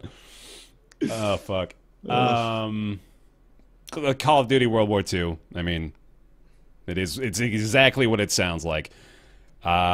Looked very shiny. Yeah. Like graphically looked very pretty. Production value has never been a problem on Call of Duty though. Right. So yeah, it'll be another Call of Duty and people will buy it. The days will pass. Mm-hmm. Did you ever play David Cage's first game, Omicron? Did anybody here play Omicron: The Nomad Soul? Mm-mm. No, but I know the name of it, so I'm already ahead of most of you. Apparently, it's like fucking god awful. How does he? This is so mean. How is he still like an industry leader if he's got such an awful reputation? I don't know if I'd call it David Cage. Peter Molyneux took 100 years to get. Yeah, this will be the Peter Molyneux game for David Cage. You I think so. Yeah. When Heavy Rain, at least my perception of like the water temperature when Beyond Two Souls came out is that people still mostly liked Heavy Rain. Yeah. Not universally, but they were like, Heavy Rain is at least interesting. Yeah. And then Beyond Two Souls was like, you know, what if you were spirit bonded to your own ghost or something? And people were like, is he actually magic? And has he been bad forever? And then like the legacy has kind of like crumbled more as time has gone on. So I think just unraveling the onion of David Cage slowly as we get to this thing. Because you look Nicolas Cage. Nicolas Cage is in the same boat where like he has some decent work, and then later people were like, maybe we were all just crazy. We've been duped for so long. Because if you look back at other David Cage games, you see the badness like in there, covered by a lot of good stuff. And like as the games kept going, the good stuff just kept getting peeled away, and all that was left was like garbage. Again, I hate to keep using this word, but also the context of the time period that these games came out, he was going for a much more pointed narrative thing that I don't think a lot of other people were attempting. Heavy Rain was much more novel of an idea when it came out, right? Yeah. Mm-hmm. Indigo Prophecy when it came out was like an incredibly unique now it's banned on Twitch. Right. Wait, what? How far we've come. Yes. There's like Wow, I didn't know that. there's an interactive like intercourse scene or something, right? Don't stream this. So is fucking God of War. Wait, Is no, that- Indigo Prophecy, I'm pretty sure has like a rape scene or something, doesn't it? Or I something don't like that. know. No, Actually, so. Something like there's a just don't stream it. I don't know why. Just don't do it. yeah. Twitch's rules about Or what you can ask stream and what Twitch. you're not Ask are Mr. bizarre. Twitch what to do. Dear Mr. Twitch. What is Star Child VR? I don't think I actually saw that. No idea. We can skip that. I think that's it. Mostly DLC. no, Wait. Days Gone. Days Gone. Yeah. Days Gone. That- I almost I hate myself for being so cynical about Days Gone because it's clear that there's like 400 people that are very talented working on this, and it's got the cool That was- zombie fluid dynamics sort of thing that's going on, and I'm like, wow, that looks like really new and cool. Could you not do the zombie thing but still implement that? Because it looks like brown gray Zed the game. Yeah. well, Why you- they it's bring the drive where a they're called- motorcycle. They're not zombies, they're freakers. Yeah, exactly. I'm still bothered that they brought like 2 or 3 dudes out on stage, hung them from ropes by their feet. For like 10 For a seconds. 3-second clip. Not even like, it wasn't even significant. They just panned took a different camera shot for a second of these dudes hanging from the rafters. Like, they put so much effort into that for such a, Yeah.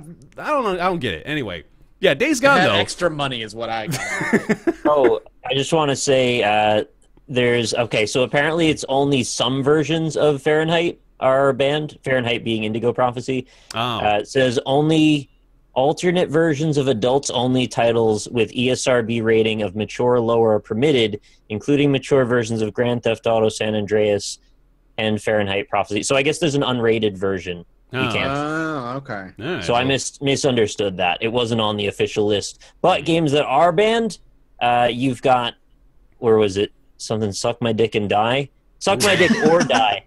Suck We got an my option. dick or die. Don't stream Suck My Dick or Die. Yeah, Anyway, don't do back that. to what you're talking about. Just wanted to fill that in. Yeah, but no, I'm kind of with you there. Days Gone, like they sold me a little bit on it when they had the moment with the destructible barrier on the river and then like the zombies flooding through and all that shit. Like that seems Yeah, like it's an except for interesting the part idea. where you have to suspend your disbelief as to why there's 2 huge zombie swarms right Yes, next to where these thank people you. chose to put their To camp. Like, Yeah, They didn't look over that wall they built themselves, apparently. right. you're supposed to be scared of these zombies. Like, they got the strength of a human being, but like they're animals, and there's 10,000 of them in one swarm. What do you do to stop them? Oh, just wrap like a 4-foot high chain link fence around. That'll Some, do like, it. broken wood, and you're good.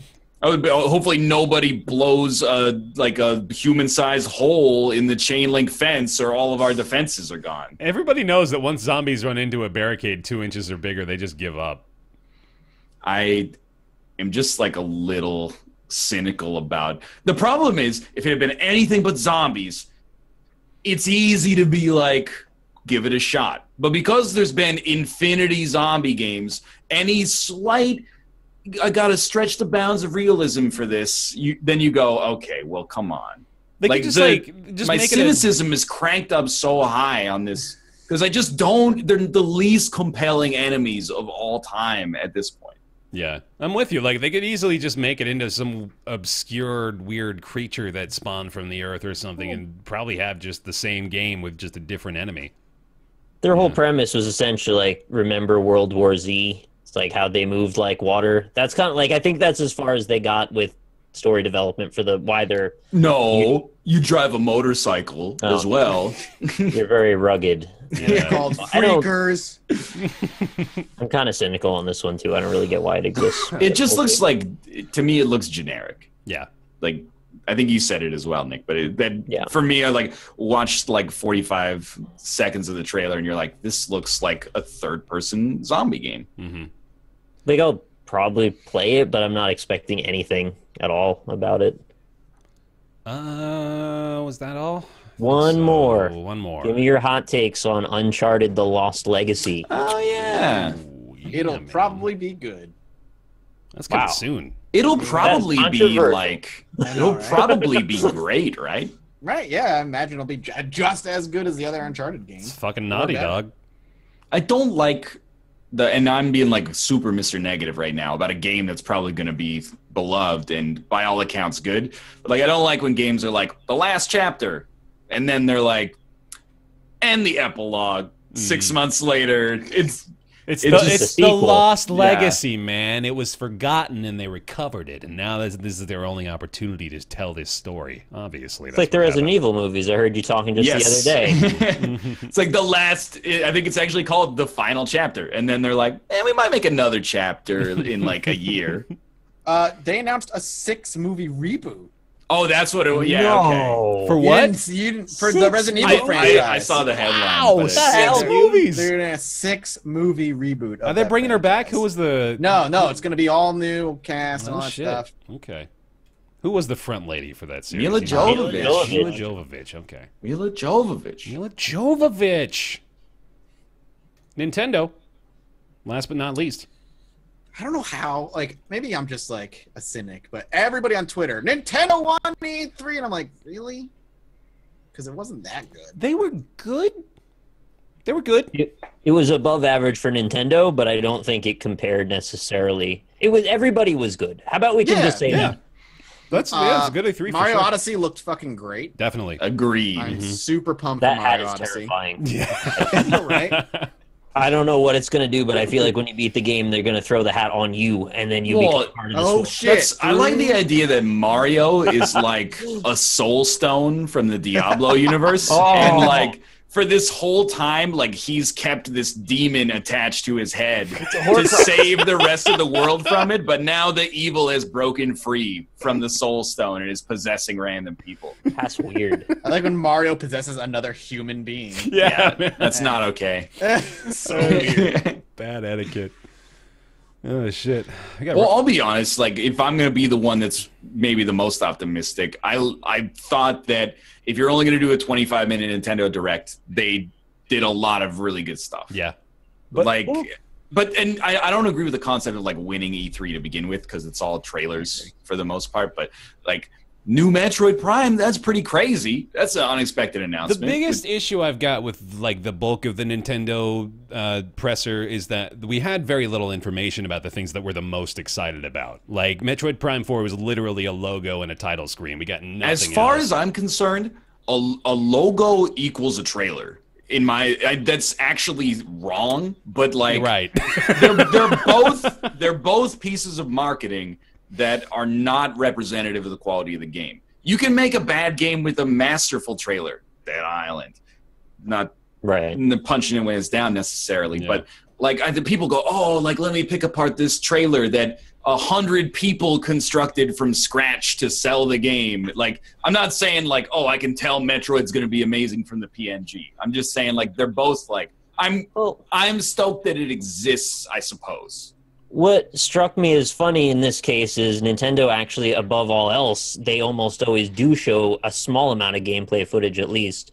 And I can pull a lot of information out of even a 10-second clip of gameplay. This was nothing. And that's fair. I mean, if they don't have it to show, they don't have it to show. That's fine. And I am very happy that they at least have now paid lip service to Metroid existing again. Right. That's a big step for Metroid fans, and I am a large Metroid fan. I just don't think there's much helpful to getting really excited until we know what we're dealing with yet. The more you like something, the less likely they're going to nail it, is my opinion. So as a big Metroid fan, great. Just I'm going to wait and see. I don't want to get flipped out over it yet. I will also say, if anybody's like, one of the top 3 games of the show, Metroid Prime 4, like, what are you doing? That's a name. What are you That's a title. It's satire. Like it's almost parody to be like, if they announced this would be number 1 on my list, but they didn't. So, but like if you take E3 as like a marketing show, then I thought Nintendo did a good job of marketing themselves. They made me happy to own a Switch. It's like, hey, Pokemon, there's going to be a main console Pokemon game. And right, sure, like, maybe it'll end up being Snap 2 or something like that. But for now, I'm like, I'm sort of excited. And then, You know, there's a new Metroid. I didn't even play any of the earlier Metroid Primes, but I was excited for other people for that. I was like, people have been waiting like 10 years for a new Metroid Prime, or 7 years for a new Metroid Prime, or something like that. So, I mean, and new actual Kirby, not like weird side story Kirby. I think it has been at least 10 years since Metroid Prime 3. That's nuts. But when was Other M? It was 2011, I think, or 2010. Yeah, I don't count that one as being part of the series, really. I did play through the whole thing, by the way, but it's just not very good. Also, the 3DS one they announced, it wasn't actually part of E3, but they did announce there's going to be a 2D Metroid, and it's like a hybrid 2D, 3D. It's by Mercury Steam, their pedigree is not the highest, unfortunately. Their best game would probably be Castlevania Lords of Shadow. Ooh. But they've also done Jericho, which is generally pretty not good. They've also done a hybrid 2D, 3D Castlevania game that I believe was released on either 3DS or Vita. Didn't do amazingly, didn't do terribly. Suffice it to say, I'm being skeptical on that one as well until I see a bit more about it. The gameplay they showed of that looked average. And having played AM2R, which is a remake of Metroid 2, which is what this is, they actually have to go above and beyond to compete with a thing that isn't even officially licensed. I really like the sprite-based design personally. I know a few people agree with me, maybe not everybody, but the hybrid 2D, 3D thing feels cheap to me. Same with Bloodstained, actually. I feel like that is a bit of a letdown. Not related, obviously, but I don't feel that captures the style the same way. I mean, this is an aside, but I think Bloodstained visually, it looks like garbage. Yeah. I don't want to be punching down, but like I watched it, I was like, this looks like a 2009 era Xbox Live Arcade game from like a studio that's never made something in 2D. It's Mighty Number 9-esque, I sort of think. Which is funny because it came, like, the Kickstarter was shortly after Mighty Number 9. Yeah. From a developer who wanted to take their franchise back. That's weird. Yeah, Super Metroid is not Metroid 2. It actually went original Metroid on the Nintendo, then the Game Boy version, which is Metroid 2 Return of Samus. Then the third one is actually Super Metroid. So yeah, if you never played the second one, it's not amazing, which is great because it means there's a lot of room to improve, which AM2R did really well. So, I mean, best wishes. I hope they make a fantastic game. I don't know that they'll pull it off. I'm just saying be skeptical. Don't put all your hope into it. That being said, aside from Metroid, the new Kirby game actually looks awesome. Yeah. And I'm probably going to end up buying a Switch for a number of things they announced here. So. They sold me on a Switch with their presser this year, I got to say. Like, I've got to play Odyssey. I will play Rocket League on Switch in my bed probably way too much once I acquire that. So that's a guaranteed thing. Don't uninstall it, though. You may have a difficult time, though, because the Switch Joy-Cons are not the most comfortable. Yeah, I know. The Pro controller is nice, but it is $100. And it's basically just an Xbox 360 controller. Yeah, also true. But like, I have been probably the most pro Switch on the show. Not probably, like definitely. Yeah. But there is like, this is the make it year for them. Like, I think they had a better than expected launch in terms of the library. By all accounts, ARMS is not a trash fire, which I really thought it would be. And I think that this year, if they can at least just put out like a lot of really good first party stuff, they can like start to alleviate that concern of like there's nothing to play after Zelda. Definitely. Even though Mario Kart Deluxe 8 is one of the best games I still don't even want to count that though, because it's on the Wii You're U. the one excited about freaking Shadow of the Colossus remake. But it's like, but it's too soon for Mario Kart. They're totally different. They're completely different, man. The fucking Mario Kart 8 Deluxe, what'd they do? They added, you can have 2 weapons, you have a few more tracks. Shadow what else of the Colossus remaster doesn't even exist yet. It's a product. These are not even like comparisons we should be making. This is ridiculous. Did they bundle in the Mario Kart Mercedes-Benz DLC? I believe so, They yes. better have, man. Yes. Mercedes. The Yoshi game looked a little That interesting actually looked as well. really cool. Is that called just Yoshi? I don't know. I think they just got yeah. like. I'm assuming these are like the in-house titles, which is just Kirby and Yoshi at the moment. It looks exactly like Little Big Planet, which I am a massive fan of. Yeah, it does. I have a little bit of an LBP feel, doesn't it? A little bit of an LBP A little feel. bit of an LBP feel there. So, I mean, I would really just like them to make like 6 great first-party games this year. Yeah. Which is not easy, but as cynical as I've been about Nintendo in the past, if any publisher can do it, they're probably the safest bet. Mm-hmm. I am sad there was no Animal Crossing. Oh yeah. As a major Animal Crossing fan, I was hoping, but fucking Fire Emblem Warriors, which I thought was going to be the open world Dynasty Warriors, but was not. Which I don't know why I thought Nintendo would be launching that. I don't really know what that is. I guess it's just you play as Fire Emblem Fire people Emblem and beat characters stuff up. in Dynasty Warriors, yeah, so it seems like what it is. it's like Hyrule Warriors, except Right. Japan, the game. You know what? Japan the game. I played Hyrule Warriors. I didn't really like it all that much. You know, I just didn't. It didn't change anything. It also just seemed kind of boring. Like it's less fun than Dynasty Warriors, which is weird. But and as a fan of Dynasty Warriors, saying that, I know that's a terrible admission to make. Anything else? I don't Did you guys even know that I'm like a big Kirby fan? There just hasn't been any Kirby games that existed in the entirety of my knowing you worth talking about. What were your favorite Kirby games? Oh, the one on Nintendo. Oh, Like That's it. Kirby's, Well, I also Kirby's like Dreamland or I like Kirby's Kirby's Adventure? Dream Course. What about Superstar on Super Nintendo? Yeah, I didn't get into that one as much. But the one they just announced is just like traditional Kirby, but also with multiplayer. So, at least from what I could tell. yeah. I've heard good things about some of the ones I haven't played, but I really like the old one. So, like, this is cool. Well, you're probably getting the Switch too now, ain't you? That's what I say. Yeah, I'm definitely thinking about it at least. This is it's been a really good incentive to think about it more than I've ever had until this point. Yeah. Which, given that the thing's only existed for less than a year, and that's okay. It's only it's only been like 3 months, right? Seems like it's been so much longer than that already. Yeah. Yeah, there's Pokken Tournament DX, which is, I mean, Mathas has said a few times he's enjoyed Pokken Tournament, so that's probably going to be pretty good, right?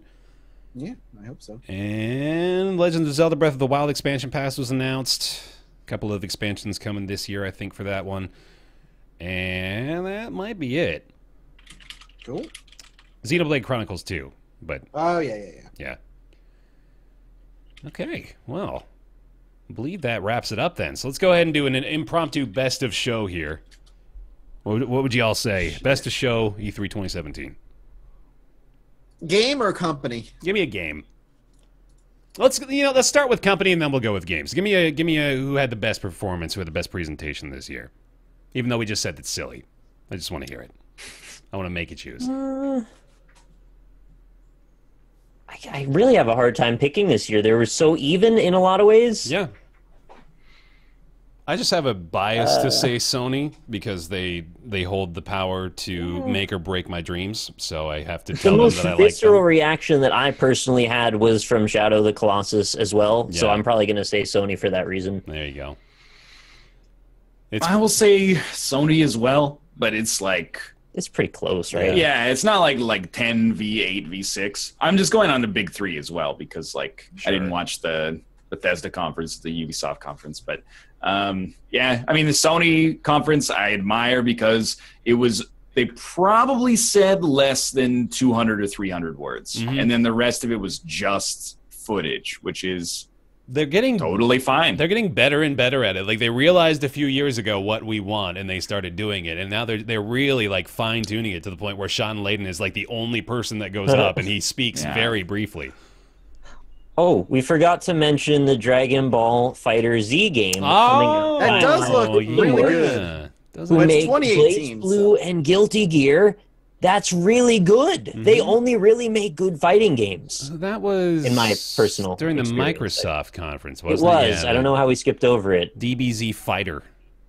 I'm like 100% gonna buy that. Yeah. That looks really good. It looks gorgeous, actually. The 2.5D style seems like it might actually work there.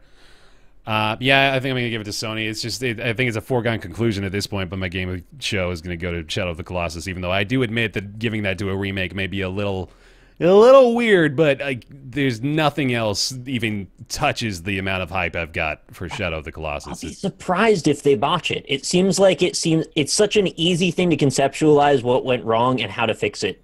And from like an outside perspective, I think Bluepoint is like the team to do it too, just because like not only did they do the remaster, but they really they have a reputation for like being in tune with what the people that love these games love about these games. So I think they're going to realize like the controls need work, the camera needs a little work, but otherwise just like, keep it pure and true to the original. And I'm pretty sure they're going to do it.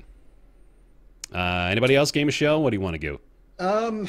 I think my favorite actually was Ubisoft. I enjoyed theirs most.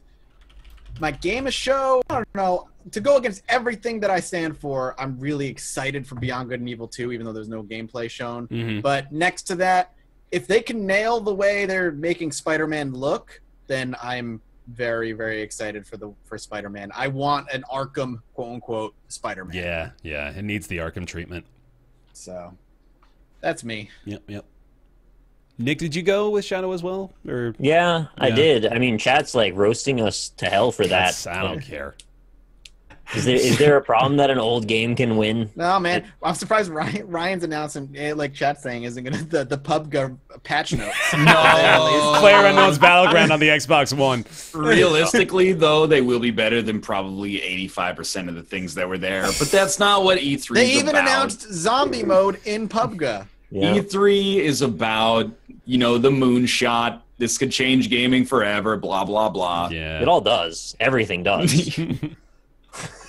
I'm going to say, originally I was going to be like a hipster and be like, I abstain because it's all trailers. Sure. And like, unlike last year, we weren't there, so like, I didn't play anything.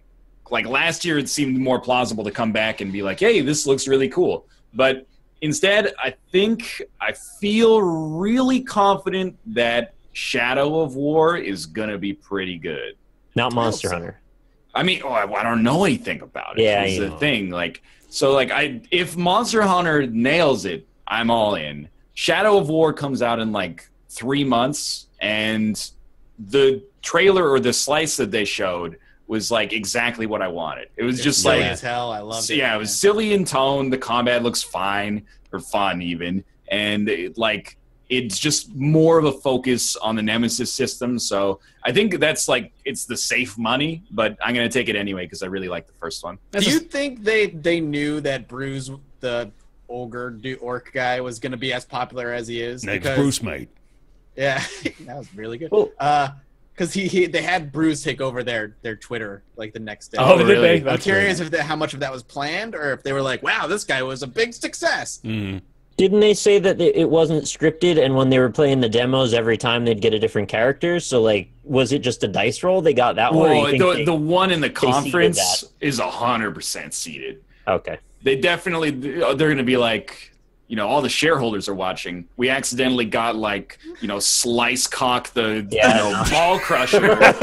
Yeah. Well, hold on, you can't betray Cock. Dick Fuck. You got Dick Fuck and Slice Cock. This Slice Cock is so much worse than Dick Fuck, man. It just Fuck got killed by Slice Cock, and now he's taken over. Yeah, no, that's a safe bet, Shadow of War. I mean, it's pretty likely to succeed. It's so fucking weird. This is an aside, but yeah, I'm like, WB, please don't don't do sponsored content for it. You own my network. Just send me the game. Just give it. It's 16 alphanumeric characters. Just to have it show up in my inbox. You don't have to pay me and we'll sign a weird contract. Or they only send you physical versions of a console version. They only send you a PS4. I mean, exactly. It should be the most frictionless deal in human history. But I know it's not gonna be. I know it's gonna be hey, we're not giving away codes, but do you want to fly down to we're going to do a mixer at Peter Jackson's house, and we'll fly you in. I don't want to go to Peter Jackson's house. I just want to... Well, then it looks like you're not getting a code. Yeah, I just want the game. This is, if they're seeing this is coming from a place of love. I want to make your job so much easier and so much cheaper. Oh, in that, and Shadow Mordor was a great game that got mired down in the early days by the weird press. That was thing like they the did. only negative thing too. Right. Like, all the It was other so stuff was weird. positive. The game It was just good. people were just so perturbed They by muddied that. the water with their dirty money. Wasn't that one of the ones where they had like a really stupid review embargo that was like after release, or am I thinking? They don't didn't think send that out was review them. copies in advance, except to the people who signed like the sponsorship deal with them. Oh really? Oh shit! Yeah. I didn't even. Oh, shit. That's I remember that being sort of the cloud over it for a while. I was like, wait, should we be a little worried about this one or what? I didn't realize that was them. Yeah. Yeah, well, that's what when it came out, everyone was like, "Holy shit!" Against all optics, it's actually good. Right. So mark that up for another example other than Doom every time that topic Yeah, comes up. exactly correct. Yeah. Well, sadly, like every Bethesda game now, I'm like gonna. yeah. Sorry, fair enough. I'm gonna try to assuage those who assuage. Sure. Yeah. Whatever. I'm gonna try to appeal to those who are roasting us and say I'll give my secondary game a show to Ori, because I mean that's a pretty damn safe bet too. What about the Sonic game where you can make your own Sonic OC in the game? Wait, what? What? You didn't know that? That was. You didn't Are know you that talking that about was a Sonic Mania, or are you talking about something else? game? No. The other Sonic game that was announced where you can make your own Sonic character. Oh shit, dude! You didn't know that existed? I didn't know that existed, but a lot of people are really happy. I'm sure. They're I had no still idea. Like, wait, what? Your Sonic persona can be now embodied in a video game? Yes, and Dude. you I play can make them. my dream come true? That is big time. Seriously, there's gotta be so many people that are so pumped about that. I have hundreds of pages of fan fiction. I don't. Oh my! The non-jokingly in high school, my buddy wrote like this 9-chapter like Sonic fanfic. Can you? I know that we're running short on time. Yeah. Why does Sonic attract so much? Yeah, of that? dude. What I is don't it? know. There's I so don't much. know. I mean, I recognize it's a lot of it is probably self-aware now, but like, why is there so much? I want to fuck Sonic, and not that much. I want to fuck Mario. Like, Nintendo's Have you just seen real quick Sonic? on the hammer with that stuff, man. Like that stuff exists, but Nintendo rescinds it from the internet once it gets up there. How come nobody wants to fuck Knuckles? you don't fuck Knuckles. You get fucked by Knuckles. That's right. True, that's true. Oh man. Sonic Forces, I guess it's what it's called. Sonic Forces. Okay, cool. Yeah. Is it spelled with a 4? No. Well, Oh, that's then it's through. Passed. Done. all right. Cool. Well, that'll wrap up our E3 2017 coverage. Again, thank you very much for watching the restreamed versions of that as well. If you did, and if you missed any part of those are up on my YouTube channel, youtube.com/BaerTaffy. You can check those out. And real quick, that's gonna bring us into the game conversation for today as well. It was RiME that Nick and I played. Nick, I want you to take the reins here. RiME. RiME is an adventure puzzle platformer with a heavily narrative-driven basis. Tells the story of a young boy who finds himself washed up on an island. Stay with me. I know this is a very common conceit in video games. It starts out simple enough. There's a big tower in the distance, and you want to figure out how to get to it. You got to kind of figure out what you're even doing, like what the point of this all is as you're going. And it's one of those games that doesn't tell you anything overtly. You figure it all out through action. There are a few instances of like flashback memories and some cutscenes throughout. But it slowly but surely expands into a wildly beautiful experience with one of the best soundtracks I've heard in a long time. Yes, the kissing of fingers is necessary in this case. Beautiful art style. Reminds me a little bit of The Witness crossed with like Ico, maybe something like that. And similar play style as Ico, in fact, minus the hand-holdy escort mission element, which I didn't love. But, yeah, I didn't love that about Ico, but I love the atmosphere, and this game is dripping in atmosphere. It's another one of those games where I can't really explain much about it because it's all kind of spoilery after a while, but it has a really great story that you don't realize you're appreciating until they kind of present it to you. There's a lot of collectibles, a lot of secret stuff to find. And just take a moment, and if you're playing the game, if you get a chance, just stop and look around, because there's a lot of beautiful detail in that game. It's stunning. Actually, definitely a contender for Game of the Year from me. And I had expectations for pretty high ones, in fact. And when it initially came out, it had some issues with this Nuvo. How do you spell it or pronounce it? Oh, the DRM. The DRM. Yeah, I don't remember how it's spelled. Yeah. Well, whatever it is, it was a problem, and they said, as a pledge, once this game gets cracked, they are going to remove that DRM, and they followed through with that, and in turn, it ended up boosting some of the performance as well. De novo, that's how you say it. Wow. So yeah, that was a problem. They solved that problem. There's still occasional performance glitches in a few areas of the game, but it's like 15%. It's not enough to make a massive difference. Those are like the biggest shortcomings, though. The controls are actually pretty spot on for a game that has some pretty minor but still important Prince of Persia style platforming elements. Even like the grabbing, sidling, kind of turning backwards and jumping behind you kind of stuff. Very often they get either the camera or the controls wrong. Usually pretty on for this one. And it doesn't break anything because of that. Mm-hmm. As you go, you kind of collect some friends along the way. You develop some minor relationships, and it becomes a big part of the game, actually.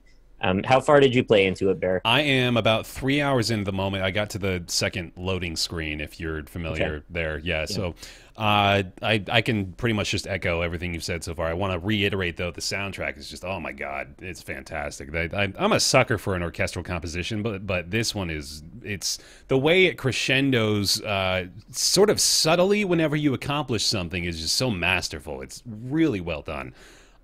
Beautiful to look at as well, really satisfying visually. The aesthetic is great. It's a bit of the color palette is a little limited thus far, but I'm assuming that it's just because I'm a little early in and may change up a little bit more down the road. There's a variety of different color palettes that you'll go through. Cool. And yeah, like Nick said, you find these little companions around.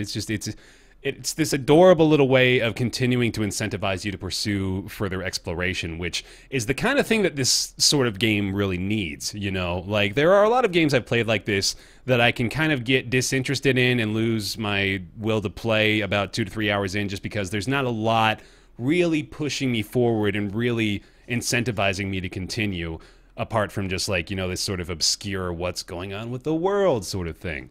You get that feeling with RiME where you don't really know what's going on. You're pretty confused for the majority of the, or at least, you know, the first few hours of what I played. I don't really understand what's happening, but I'm still extremely captivated by it just because it does, like I said, a great job of continual incentivization, and just like the world is interesting. The world is beautiful. The world is like well contained enough to keep your interest. The other thing is the pacing is really well done. You might not even realize it as you're playing it, but you're building a little bit of a collection of knowledge about how puzzles work, and then you can kind of project that on further into the game. Yeah. And the puzzles are well done in that they're not overly obtuse, and they're not also super easy either. They're like a nice medium balance, at least for me. Granted, I've played a lot of games, but I found that they were a nice balance. There were some that were like, oh, it takes a few minutes. I got to kind of toy around with the possibilities here, and then I figure out and get that nice gestalt moment of, oh, that's what you're supposed to do. And not too often was I able to completely predict like a sequence of events, even when I thought I could, of you do this, that leads to this, that leads to this, that leads to the exit, or that leads to the next area, or whatever it happens to be. Yeah. It keeps you on your toes a little bit. And I can't stop myself from doing that. So it was a relief that I couldn't predict it for me. Yeah, it definitely like keeps you guessing, and it has a couple of really unique mechanics as well. You know, like the way that they use the daylight cycle and the shadows in particular. I really enjoy those mechanics and those puzzles. So, yeah, it's got a lot going for it, man. It's pretty damn good. I got to finish it before I can go so far as to say Game of the Year sort of praise for it, but I am really enjoying it so far. Definitely going to be finishing it as well. And I finished it, and the ending was really good. Great. Oh, that's really good. That's exciting. Okay, cool. The more secrets you can find, the more it'll make sense. So look for secrets if you can. You don't have to. You'll still get it. Just you'll get it a little better if you look for stuff, I guess. Got it. Cool. Well, there we go. It's RiME. Currently available. It just came out on May 26th. Very positive reviews on Steam. It's $30 at the moment. Also on PS4 and Xbox One. All right. That's going to bring us into everybody's favorite segment. It's Ask Roundtable. Weekly segment where you send your questions into roundtableyt@gmail.com. We do our best to answer them. This week's question comes from Slashes, who has a name I cannot pronounce, and he did me the favor of giving him a pseudonym to use.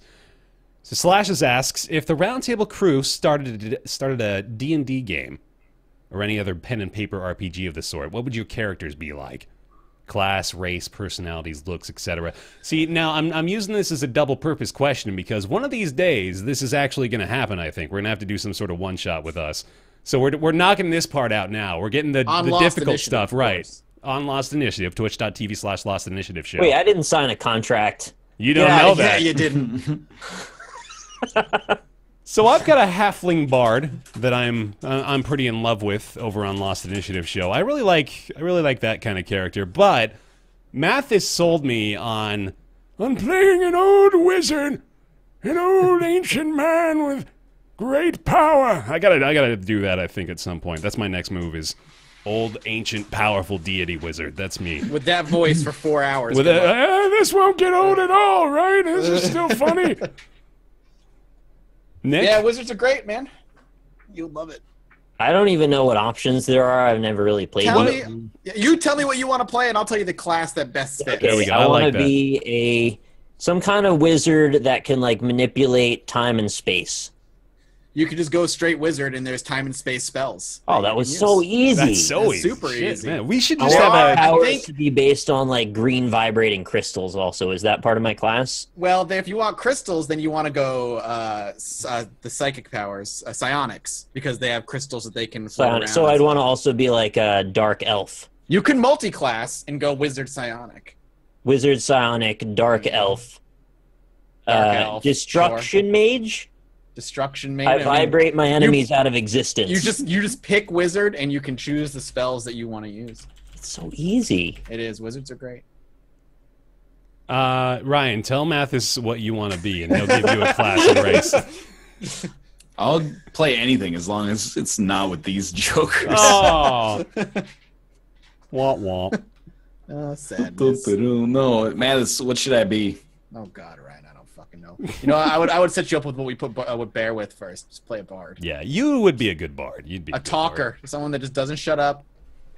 I worry though that like a D&D game with like 4 entertainers is my own personal nightmare, because like I want to be the only entertaining one, and that's a great personal That's why you flaw. keep me around. That's why you It's a do this great- podcast, right? It's a great personal flaw. I'm just saying though, when I tell a joke, I'm like, sick, nice joke. And then when somebody else tells a joke, I'm like, why is this guy telling jokes? We're playing D&D right now.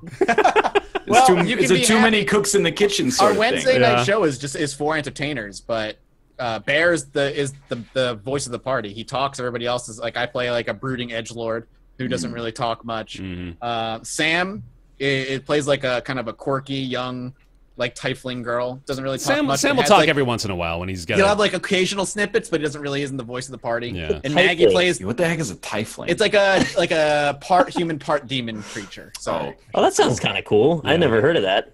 and Maggie plays a really stupid half-orc barbarian. Oh, that's great. So That's great. it's good stuff. Well, there we go. That's all sorted out then. I think I want to do a one shot with y'all one of these days. Oh, That'd be absolutely. cool. That'd be fun. I'd have Scott DM that in a heartbeat. That'll do it for Ask Roundtable, though. Thank you, Slashes, for the question. If you've got a question, feel free to send that on over to roundtableyt@gmail.com. We'll do our best to answer them. I've really got to pee, to be honest with y'all. So how about we just jump right into the Nick's Weird Games theme song right here. We'll go into everybody's favorite segment after their favorite segment. It's Nick's Weird Games. Nick's Weird Games. Wait for it. Nick's Weird Games. Probably Japanese in an RPG. They're Nick's Weird Games. Nick's Weird Games. Thank you very much, Dylan, again for that theme song. Appreciate you making that for us to be able to use it. Hey, it's everybody's favorite segment after their favorite segment. It's Nick's Weird Games, the only segment where Nick gets a game from his catalog of very many weird games, which he is running out of rapidly. Oh, I want to do my PC stuff though. So. I think we're gonna have to, man. At some point, I think that's gonna have to But be the it's library. just going to be from the same list of the same games, right? Like, No, but I don't know what else to No do. way, man. There's some really weird PC shit I've got.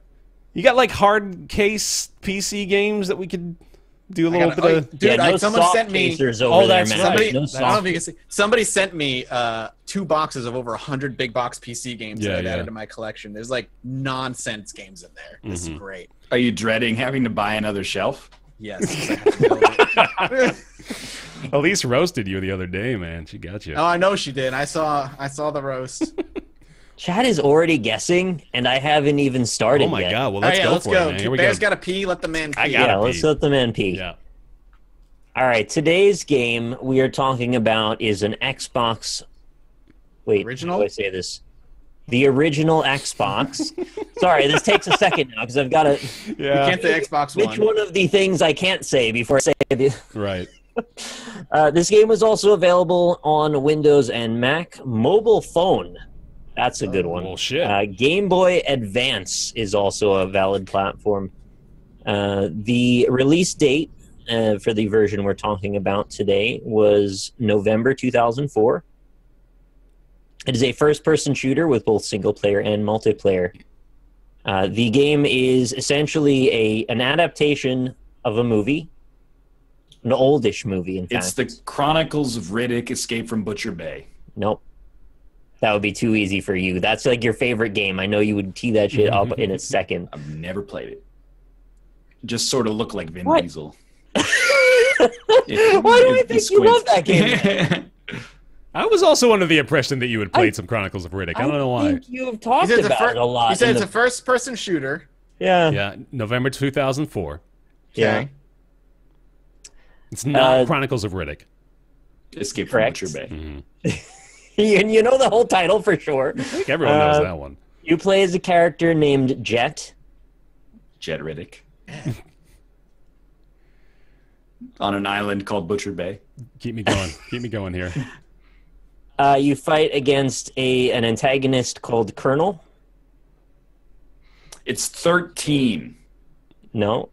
Another good guess. You're in Starring the right David territory. Duchovny. This is again, we're scraping the bottom, so I'm looking for ones that I have to be very careful about the words I use to not describe it. I notice you're being First really person, not choosy. third person. Can it go into third person? I don't believe so. The design of the game's levels are linear. There are no choices about how to proceed. For some reason, I'm picturing the OG Xbox game. Is it called Brute Force? You remember that game? That's a Yeah. squad-based. Yeah, that's a third-person squad-based shooter. like Not it. Halo-like shooter. It's not that. No Okay. relics. God, Brute Force is Features terrible. vibrant colors, floating boxes and tiles, teleports, and deep chasms. No. Features falling damage. Whoa. Yeah, I know, Nice, right? Big time. You have customizable abilities, and you earn Bear, points. you look like in pain. Dude, it's called, a problem. part of build gotta counter go. upgrades.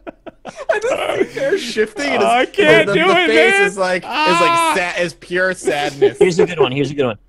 When you earn a level, your character upgrades from Jet 0.0.0 to Jet 0.0.1, and so on. I don't know what the hell this game. When you is. acquire new abilities and aforementioned weapons in the form of subroutines held in archive bins scattered around. Oh, wait a minute.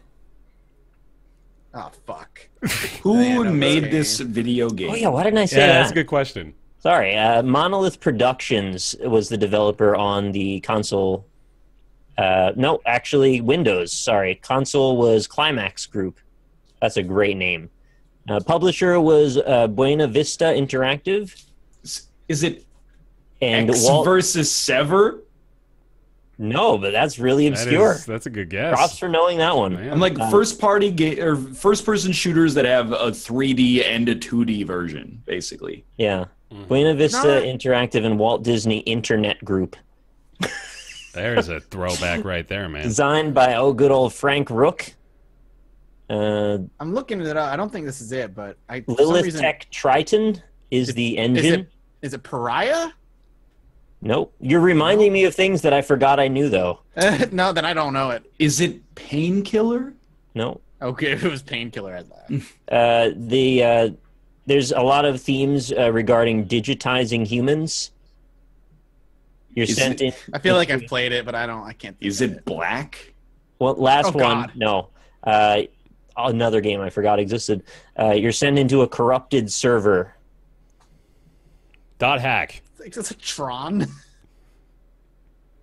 I got nothing. No. Man. I got nothing. Wait. Is it a Tron game? Oh, it's Tron. Tron Evolution. No, keep going. You're so close. Tron Yeah, it's a Revolution. Tron. Yeah, it's like Tron 2.0. rebooted. Tron 2.0. 2.0. One more word. Tron rebooted. 2.0. Restarted. Two Rebooted. more words, actually. It's not Tron rebooted though, right? No, it's not. It's not Tron Reboot. 2.0. And that. More Tron. I'll give it to you. Yeah. You got there eventually. Tron 2.0 killer app. Killer app. Wow. Look at that sucker. Yo. How close can we get to the Halo Man without being No. sued? No, that's a Halo Man, all right. Oh, that He's is got cool neon on, though. Yeah. Features music by the artist Breaking Benjamin. Did you know that? Oh, hell yeah. Remember when they were I should huge? stream this, actually. This looks really bad. Good shit. Hey, Bear, how you holding up Oh, over there? so Your bad. homework. We gotta wrap the show up. Holy shit, I got a piece Oh, I of see Bear's that. gonna Bear just being die. like, he's doing the Oh, P-dance. oh Like, man, just it's can't got to hold happen it. now. Thank you all very much for watching this episode of Roundtable Live, our E3 recap for 2017. Really appreciate it. Again, if you enjoyed our E3 coverage this year, please consider going on over to patreon.com/roundtable, where you can support us from anywhere to $1 to $1 billion a month. Whatever you want to do, we really appreciate it. Try that one. We want to send a big shout out to, well, first of all, the subscribers over on Twitch today. We really appreciate y'all as well. Brizzle Brit, Perfect Hunter, and had one down there. That was Alex Timo as well. Thank you guys very much for the Twitch subscriptions. Also want to thank those of you pledging at $20 or above here on Patreon, which include Julian Appelsgaard, Jonathan Graham, Scotty119, Ricky Greist, Ellis Spice, John Kalchik, O. Thomas Games BR, Jakar Sampson with a dance number, Kolnar, Sihoa, Jamie Tinsley, Joseph Boss, Ben Gillette, Michael Bush Larson, Talks to Wall, TJ Majesty, Chaos, I Just Want to Tell You How I'm Feeling Theorist, Colby Klein, Greenlight, Oren Saltzman, Christopher Flagg, Eric Schooley, Brizzle Brip, Positron, Mythscara, Mediocrities, Justin Sommerfed, and Logan Ray. Thank you all very much for continuing those pledges over on patreon.com/roundtable. Twitter, Reddit, YouTube, all the stuff. You can catch the VOD for free over on our YouTube channels, BaerTaffy, MathasGames, and RockLeeSmile. Thank you very much for watching this episode of Roundtable Live, and we will see you next week at 3 o'clock here on twitch.tv/Roundtable Podcast. Bye-bye. Hey, everybody.